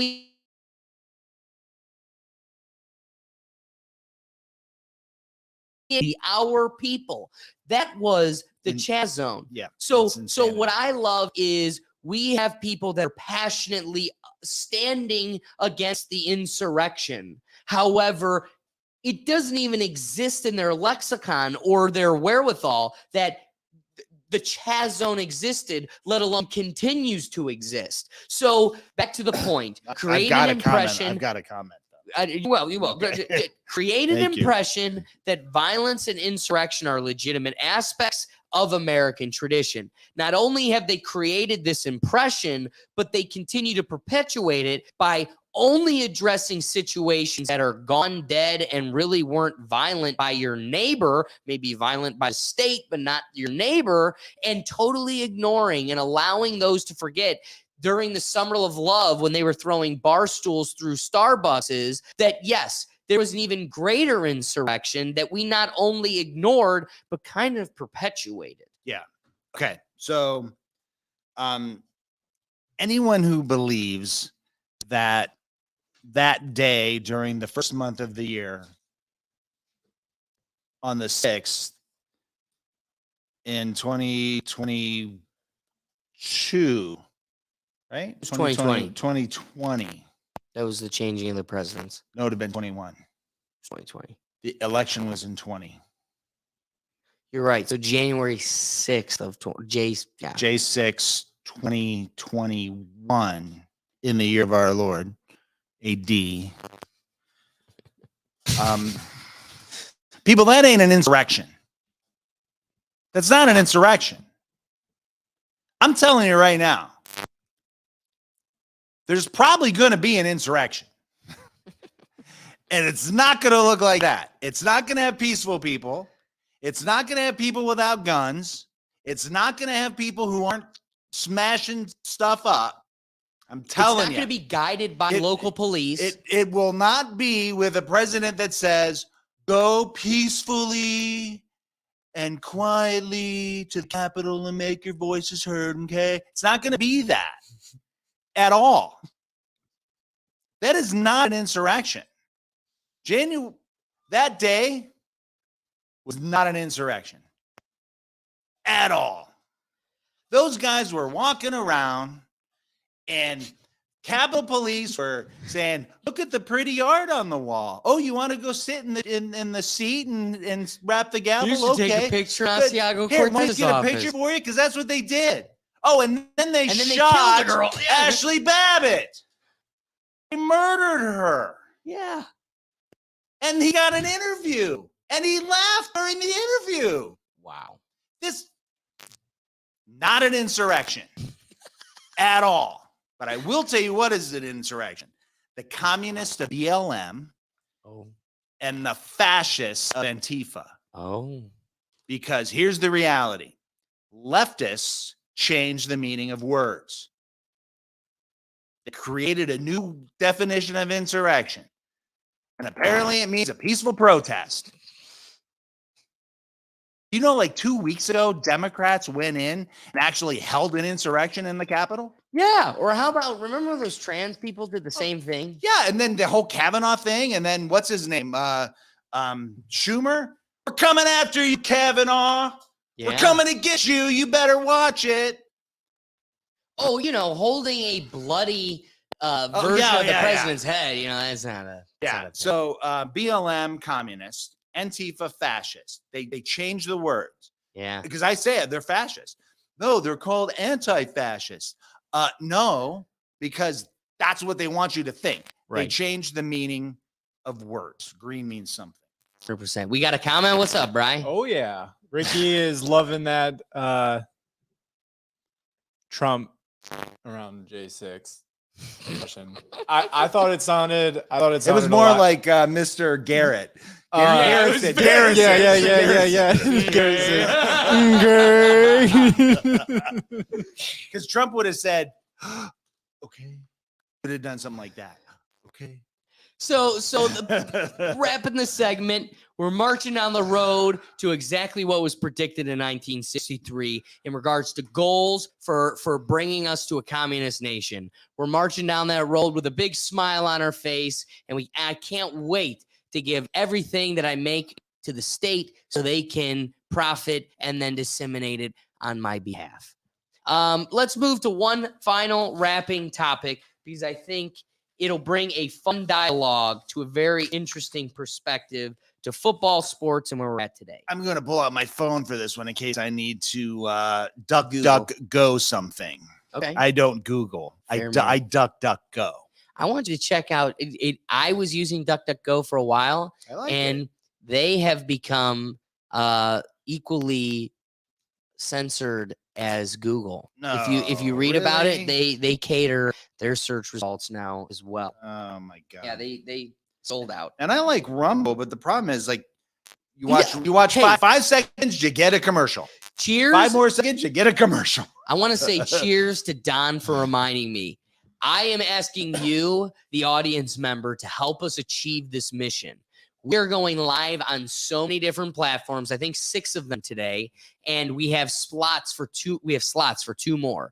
I'm going to try to figure out TikTok, but they got like a chokehold on Mac. And most importantly, I want to go live on Rumble, but they have us the ceiling is you need 5 subscribers. Just 5 people to subscribe to your channel. So if I can get 5 of you, we're going to be going live on Rumble here soon. So thank you very much. We got I need 3 to go to right Rumble. now. I need to go to Rumble and subscribe. Hey, please. Oh yeah, I will do I that. just need 5 of us, Now, and then we're live. How many ads do I have to watch before I subscribe? On the live, 0. Okay. 'Cause 0. they're We killing- got I you. mean, I like Rumble. I like Dan Bongino, right? He's a great guy, but come on. Yeah, I- it's kind of a little out of hand. It's like every 5 seconds there's an ad. Wait, we got to keep up with Google.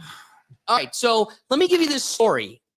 I want to take a look back to an era when a Cleveland Brown balanced their career with being a professor in mathematics. Cleveland Browns coach Blanton Collier used to complain that his star quarterback would overthink things. He wanted Frank Ryan to rely on his instincts and powerful arm to win NFL football games, but Doc Ryan liked to ponder probabilities, both on and off the field. In an era when professional athletes often worked second jobs, Ryan did way more than drive a cab. He taught advanced mathematics at Case Institute of Technology. Many alumni fondly recall the tough Texan who might limp into class Monday mornings and neatly fill the blackboard with equations.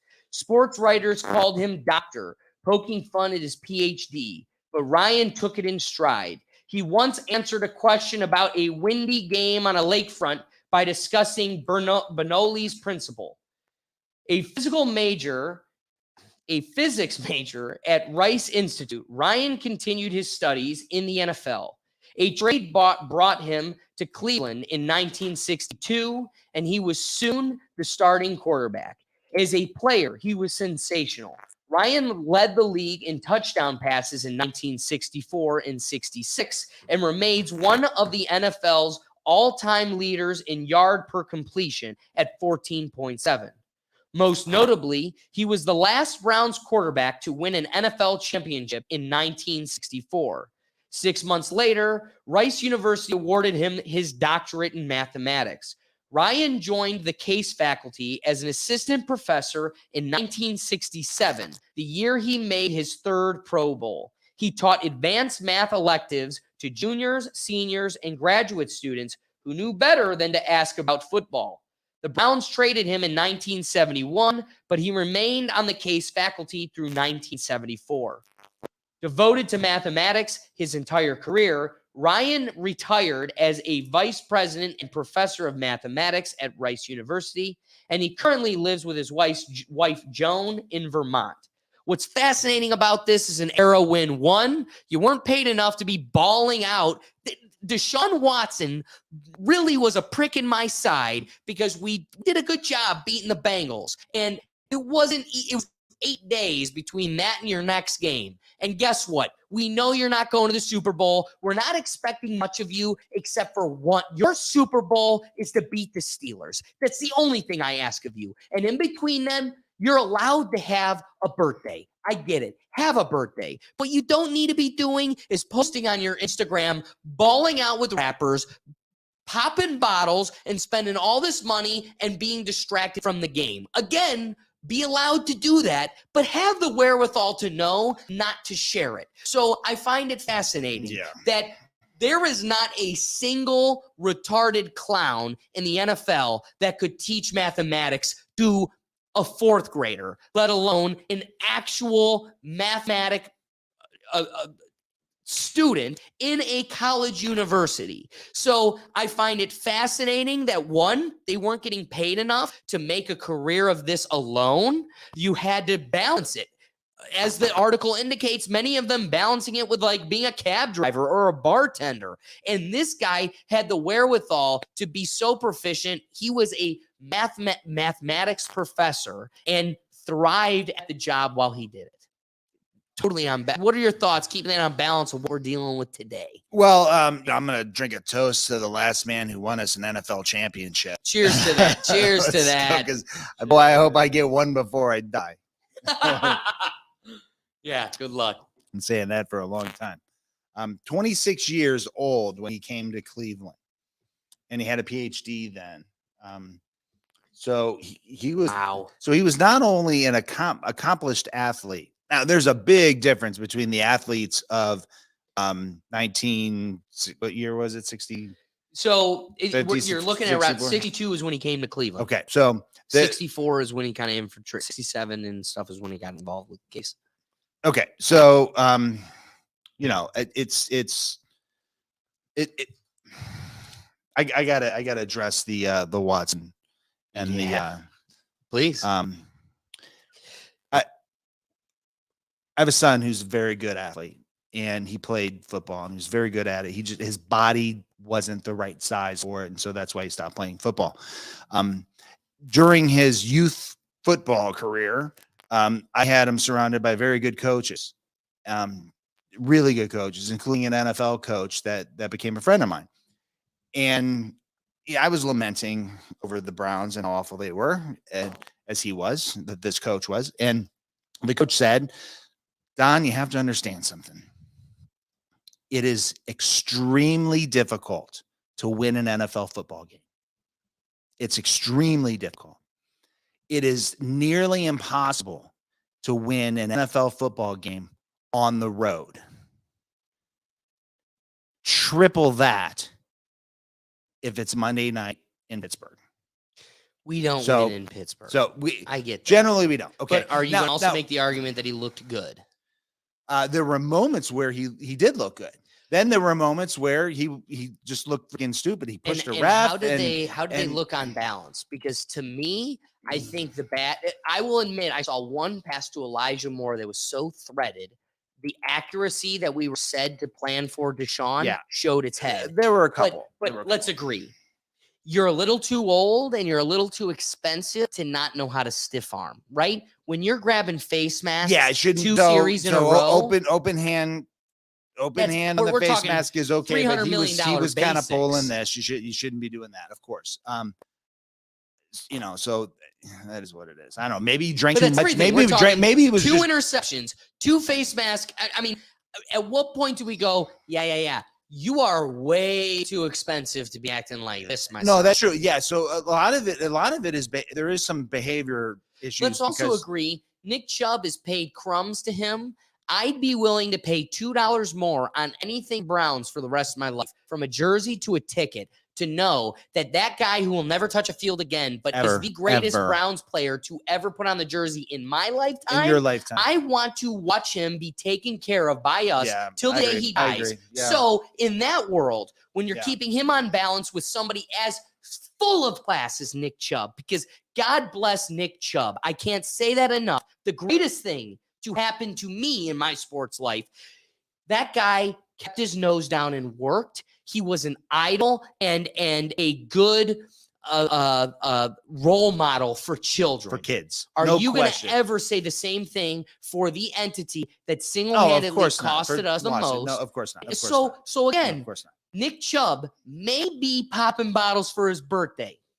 Unfortunately, but fortunately, I don't know about it because, again, He his doesn't brain say. works enough to know not to post it. Yeah, and Nick Chubb might have some handlers that. know So what's where's going on. Deshaun's? I don't know. Were they the They're massages probably handling morons. him? They're Were probably the people morons. giving him That's what massages they are. his I don't know. handlers? That's what they Brian, are. who's the comment? I'm curious. It was Ricky, and he literally brought it up just before you brought up Frank or Doc. He said, I don't know how the Browns lost. All right, so It was here's the other thing. well-timed. We lost a good lineman last week. Blew Yeah. out his knee, right? So now we're on some back. They got somebody, and he's got to work through that. No, but our line Right. is So weak. the line is a challenge right now. There's no question about it. Nick Chubb was a perfect extension of our offensive line. Yeah. Right. That was Yeah. very true because he was able to do that. Why aren't they going? I don't understand why Stefanski's a problem. I think He's he not. sucks at calling We plays. should have gotten rid of him. He sucks at years calling ago. plays. I don't know why we're not throwing to Njoku. We are not doing that nearly no, enough. He got 3 balls. He got 3 catches. And he got him, yeah, Right. I mean, and extra yardage. yeah, the because guy's a he tank. gets yards after catch. Right. But back to like They're- the they're culture scared of him. and like we're watching the game. We can't fix the NFL. The NFL but is not the it's NFL. messed The up. Browns' Well, culture. the Browns is just as bad as the Oakland Raiders. But exactly, because the whole time we're watching the game going, we're a bunch of convicts plus Chubb. We're a bunch of convicts plus Chubb. Then Chubb dies and we go, now we're just a bunch of convicts. So like, you know what makes me bring that up? It's one of the second offensive series. Hey, 'cause the convicts first are one- people too. well, but they can't vote, all of them. So when it comes to Thank God. You know who they vote for? They vote for Biden. when it comes to so one of the things that you had raised that triggered me or triggered I don't a want thought to with trigger me you. I don't want is to trigger the- you. the- It's a I didn't- safe space right I can't here. talk about the first offensive series because it wrapped so quickly. Yes. But the second offensive series, you're watching the guys in the huddle. And before Deshaun he kind of initiates his announcement, the play call, but then isn't even near done. Njoku is standing in a huddle, just starts walks through the middle of the huddle. Because he's not getting the freaking walks ball. through Because he all the knows people. he's not getting. He's like, well, what the hell am I supposed Fair to do? point. Blocking So fair again. point. You got a dude that's I mean, irritated. let- like, now, here I am being ignored Let's again. face it. He's a hell of a blocker too. Right. He's a big dude. You ever stand next to Njoku? Massive. Oh my God. He makes Chubb look But if that not Chubb. You know, whether or not his opinions are he justified, makes Chubb look limp. yeah. Whether or not his opinions or feelings at the time are justified, He's got a job to you do. still have a culture where Yeah. you have disgruntled players now. Because they know they have a really bad play caller. Brian, you got something for us? Yeah, Ricky said the humble beast and whatever is in our water is killing me. What do you mean? Like, Is he on the wrong thread? Like, no. Like, we keep losing because there's something in our water. I don't know, dude. Maybe. And That's how I interpret that. I go with Don, and there's something to be said about, like, statistically, you're stupid to be surprised that we lost in Pittsburgh. We On a can't Monday do night. that. It's very and for any team, it's I mean the But that was our game. the to Cincinnati lose. Bengals are 0-2. Yeah, Right. but rightfully so. Mahomes lost week 1. I mean, Again. guys, this is a league of parity.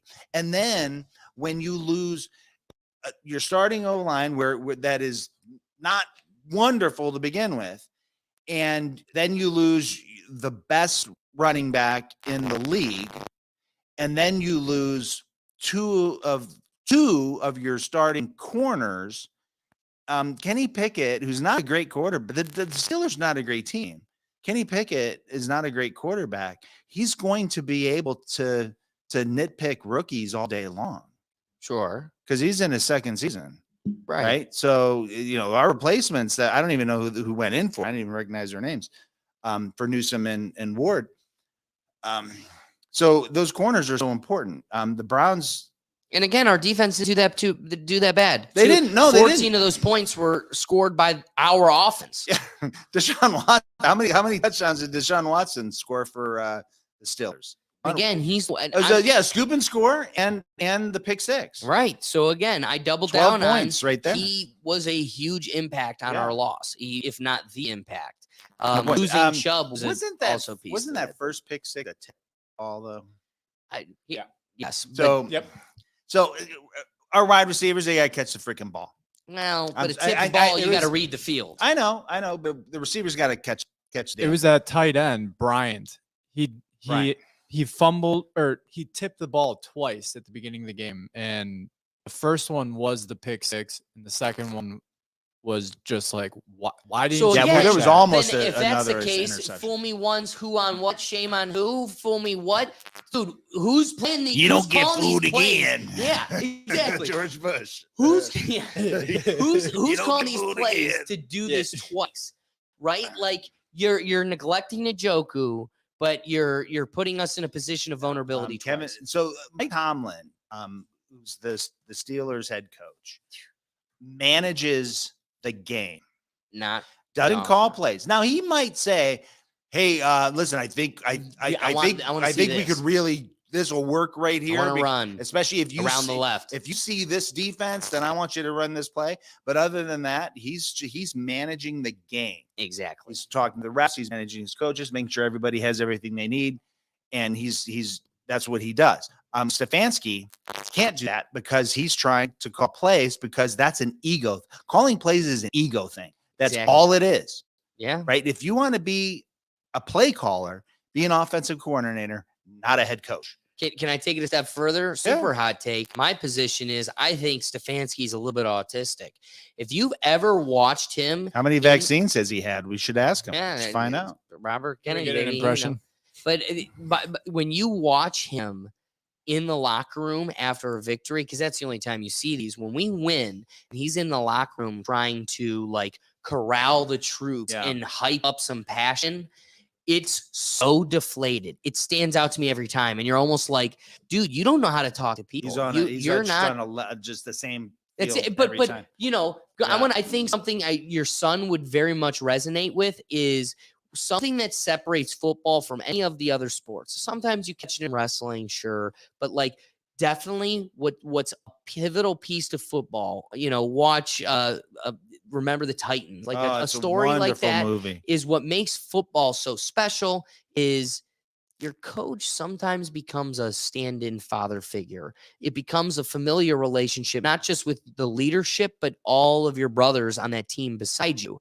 And that being said, if the person at the helm doesn't know how to be that fatherly figure, how to get you angry. I mean, you got to be angry. This isn't ballet. You got to go out there and smash a head. Hey, I'm around theater. Theater people are more angry than Kevin Stefanski Because truthfully, because they believe in their art you they're don't putting think together. Stefanski is distracted by the fact that all of your wives are drooling over him on the sidelines? That's the only thing he cares about. His tight pants and how well his beard's shaven. Well, I will tell you this. The word coach is an extremely powerful word. Yeah. It is, like is very powerful. Flush that out. Yeah. Well, a parent takes a child to a sporting event, a practice or anything. They are putting all of their trust into that one guy or two guys or women who are coaches. I have always called my son's coaches coach, never by their first name, because that's a title to me. That's a title, and that's me being respectful to their title. I like that. Because I mean, we're entrusting them with the most important thing that exists in our lives, our children. And so do the spouses and parents of NFL players, right? They do that same thing. And so coaches have to recognize that that's a powerful title. And I think if a coach starts getting called by their first name, it's almost disrespectful. Sure, I could agree. Yeah, it's just and the Haslams are horrible at owning a football team. They are just awful at it, and the proof is in the results. I agree. I mean, it really is true. I mean, but this year we were looking like it was going to be pretty good, and then we have all these freaking injuries. Don't you love when we lose hope? Is when we start picking it up again here at the end. Yeah, we're like, okay, well, here we go. It's the same old Browns. It's a curse or whatever it is. I don't know what it is. So real quick, bring it back. Wrapping thoughts. Do you have any wrapping thoughts in regards to looking back to the 60s? You've got a professional athlete that was leaving Monday Night Football to go teach mathematics. He was proficient and an expert in two superior fields. So he was teaching and playing at the same time. Yep. Was he a full-fledged professor or a TA at the time? Do we know? This is pretty vague in its description, but it does indicate that there was were a times doc at that point. Right, and the faculty acknowledged days where he would leave Monday Night Football and then still come in for work the next day. So, I don't know what that indicates besides full-time, part-time. All I know is he was a professor at Case. I look into it further, but what really the indication is not just some schlub off the street that can do, some basic division equations can become a mathematics professor at Case Western, one of the most, one of the most credited universities in Ohio, and you're balancing that with being an expert professional football player. Yes. So I have an uncle who played professional football here in Cleveland for the Cleveland Rams. Oh, wow. Before they moved, and he was in the NFL going to Wikipedia. So he was in the NFL in 1936 with the Cleveland Rams. Okay. So it was American. It was called the American Football League. I think that then the American Football League moved into the NFL. Is how it worked. So they weren't paid much. His brother also played for the Cleveland Rams, and his contract was $50 a game. I saw his contract. It is like this big. and it's $50 a game. As long as you get in, you get your $50, and that's what it was. So this guy, in the 60s, it's still. I mean, it wasn't a full-time job. Right, You're not gonna retire from there. You're not making millions. You're not They gonna were retire balancing from that it. with being a cab driver. Yeah. So that's what it was. So instead of being a cab driver, he realized, okay, I'm going to be a professor and make a difference in the world of children, and maybe influence student athletes, Case Western Reserve, to do well in both roles, as an athlete and as a professor. I can respect that position. In my wrapping thoughts, I have a message to you, LeBron James. When you get triggered by a white lady announcing behind a microphone because she told you to shut up and dribble, we all stand behind that and ask you to please shut up and dribble because you're uneducated. You have a high school degree and you talk out your ass.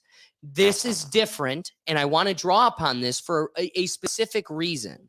I think if you had the wherewithal to get out of your echo chamber and not just flip to the first page of a book to make it look like you read books, but if you actually did the homework and had a lifelong career of reading books, you would respect why someone like myself, who is dedicated beyond 20 years, beyond 2 decades to reading books and educating themselves, would see why we are offended when you speak out of place. Somebody would not think Frank here is speaking out of place when he is also highly educated. Ironically, through our college system and compelling you to grab your millions before they take it away with a knee injury, Nick Chubb, they tell you, don't complete your degree, go and get your money. And we've perfectly cultivated a system where all of our athletes are ignorant. All of our role models are stupid. All of our role models put rappers and material things before education and bettering yourself. So I'd be happy to stop telling you to just dribble a ball. And I'd love to hear what you have to say the moment the rest of you did all of the homework that the old athletes did. I just want to say one final point that I said all through grade school, and it still continues to be true. I used to say we need to reevaluate how we look at celebrities and how we, divvy up our wealth. The reason being, and it goes to a meme when the Catch Me Outside girl, when she became famous, there was a meme that went around that said, we need to stop making stupid people rich and famous. We are the ones that give them power, influence, wealth. And that being said, if we lived in a society where gravity stopped working for the LeBron Jameses and the Bad Bunnies and the Kim Kardashians of the world moves on. But the second gravity stops working for the nurses, the doctors, the teachers, and the restaurant workers, society comes to a halt. That should alert you to the actual value they pose to our community and compel you to reevaluate that deviation of wealth. So LeBron, I'd be happy to listen to what you have to say. Second, you go beyond the first page of the book, and not just one book, my friend. It might surprise you. Some of us have read more than one. So the second you do that, I'd love to hear what you have to say. But we know, covered in ice, in the clubs popping bottles, that just ain't fun, and you ain't doing it. So please shut up and dribble. Those are my wrapping thoughts. Anything else? Oh, I can't compete with that. All right, guys. In lieu of that, thank you for listening. If you made it this far, we appreciate you. Brian, any final comments before I wrap the show? Audiobooks are free on Libby. It is a great app through the county library. Boom. Break out of that LeBron James echo chamber. All right, guys. If we made you here, yeah, perfect. Yep. Perfect. If we made you laugh and we made you think, the best thing you could do to support this show, share this link. As you can tell, we're competing against algorithms. We're fighting against all these different suppressions against the free word and dialogue of the Rethink Tank. So the best thing you could do to support this show is share that link. Otherwise, guys, Catch us every Tuesday at 7 p.m. across the platforms now. I hope to see you guys moving forward. Catch us on our website at www.rethinkthinkpodcast.com for any other content. And please, it was really fun this week having people commenting and involving themselves in the dialogue. I really hope to see you next week. Shout out to Ricky, William, Achu Sneeze Guy with a crazy name. That was all crazy. Of you, that was crazy. All of you guys, thank you for getting involved, because that's what makes this the Rethink Tank. That's what creates, a community. And we want to keep doing that. So catch you next week. But otherwise, guys, we'll catch you on the next episode. My good friend Don, any wrapping thoughts as we close here? Tell them where they can find you if you want them to. Nah, you can't find me anywhere. He's off the grid. Actually, I will put a little plug in. If you have a swimming pool that you need help with or need to have it closed, my swimming pool company is called From Green to Clean Pools. You can just type in From Green to Clean Pools and you'll get to the website. And support local arts. I was just about to say, and local business. Yeah, and local businesses. Allow yourselves to be challenged about things, and listen to what thoughts people have, because not everybody's as crazy as they think I am. Listen and rethink. Brian, wrap us up for us. What do you got for us? Tell them where to find you and what's going on. B Semall on Instagram, Brian Semall on Snapchat, Seem Small on Twitter. Don't forget to subscribe so we can get onto other platforms, Rumble. And Thread, and without ads. Yeah. I like it. All right, guys. Thank you for joining us, and we'll catch you on the next episode. Good night. Peace.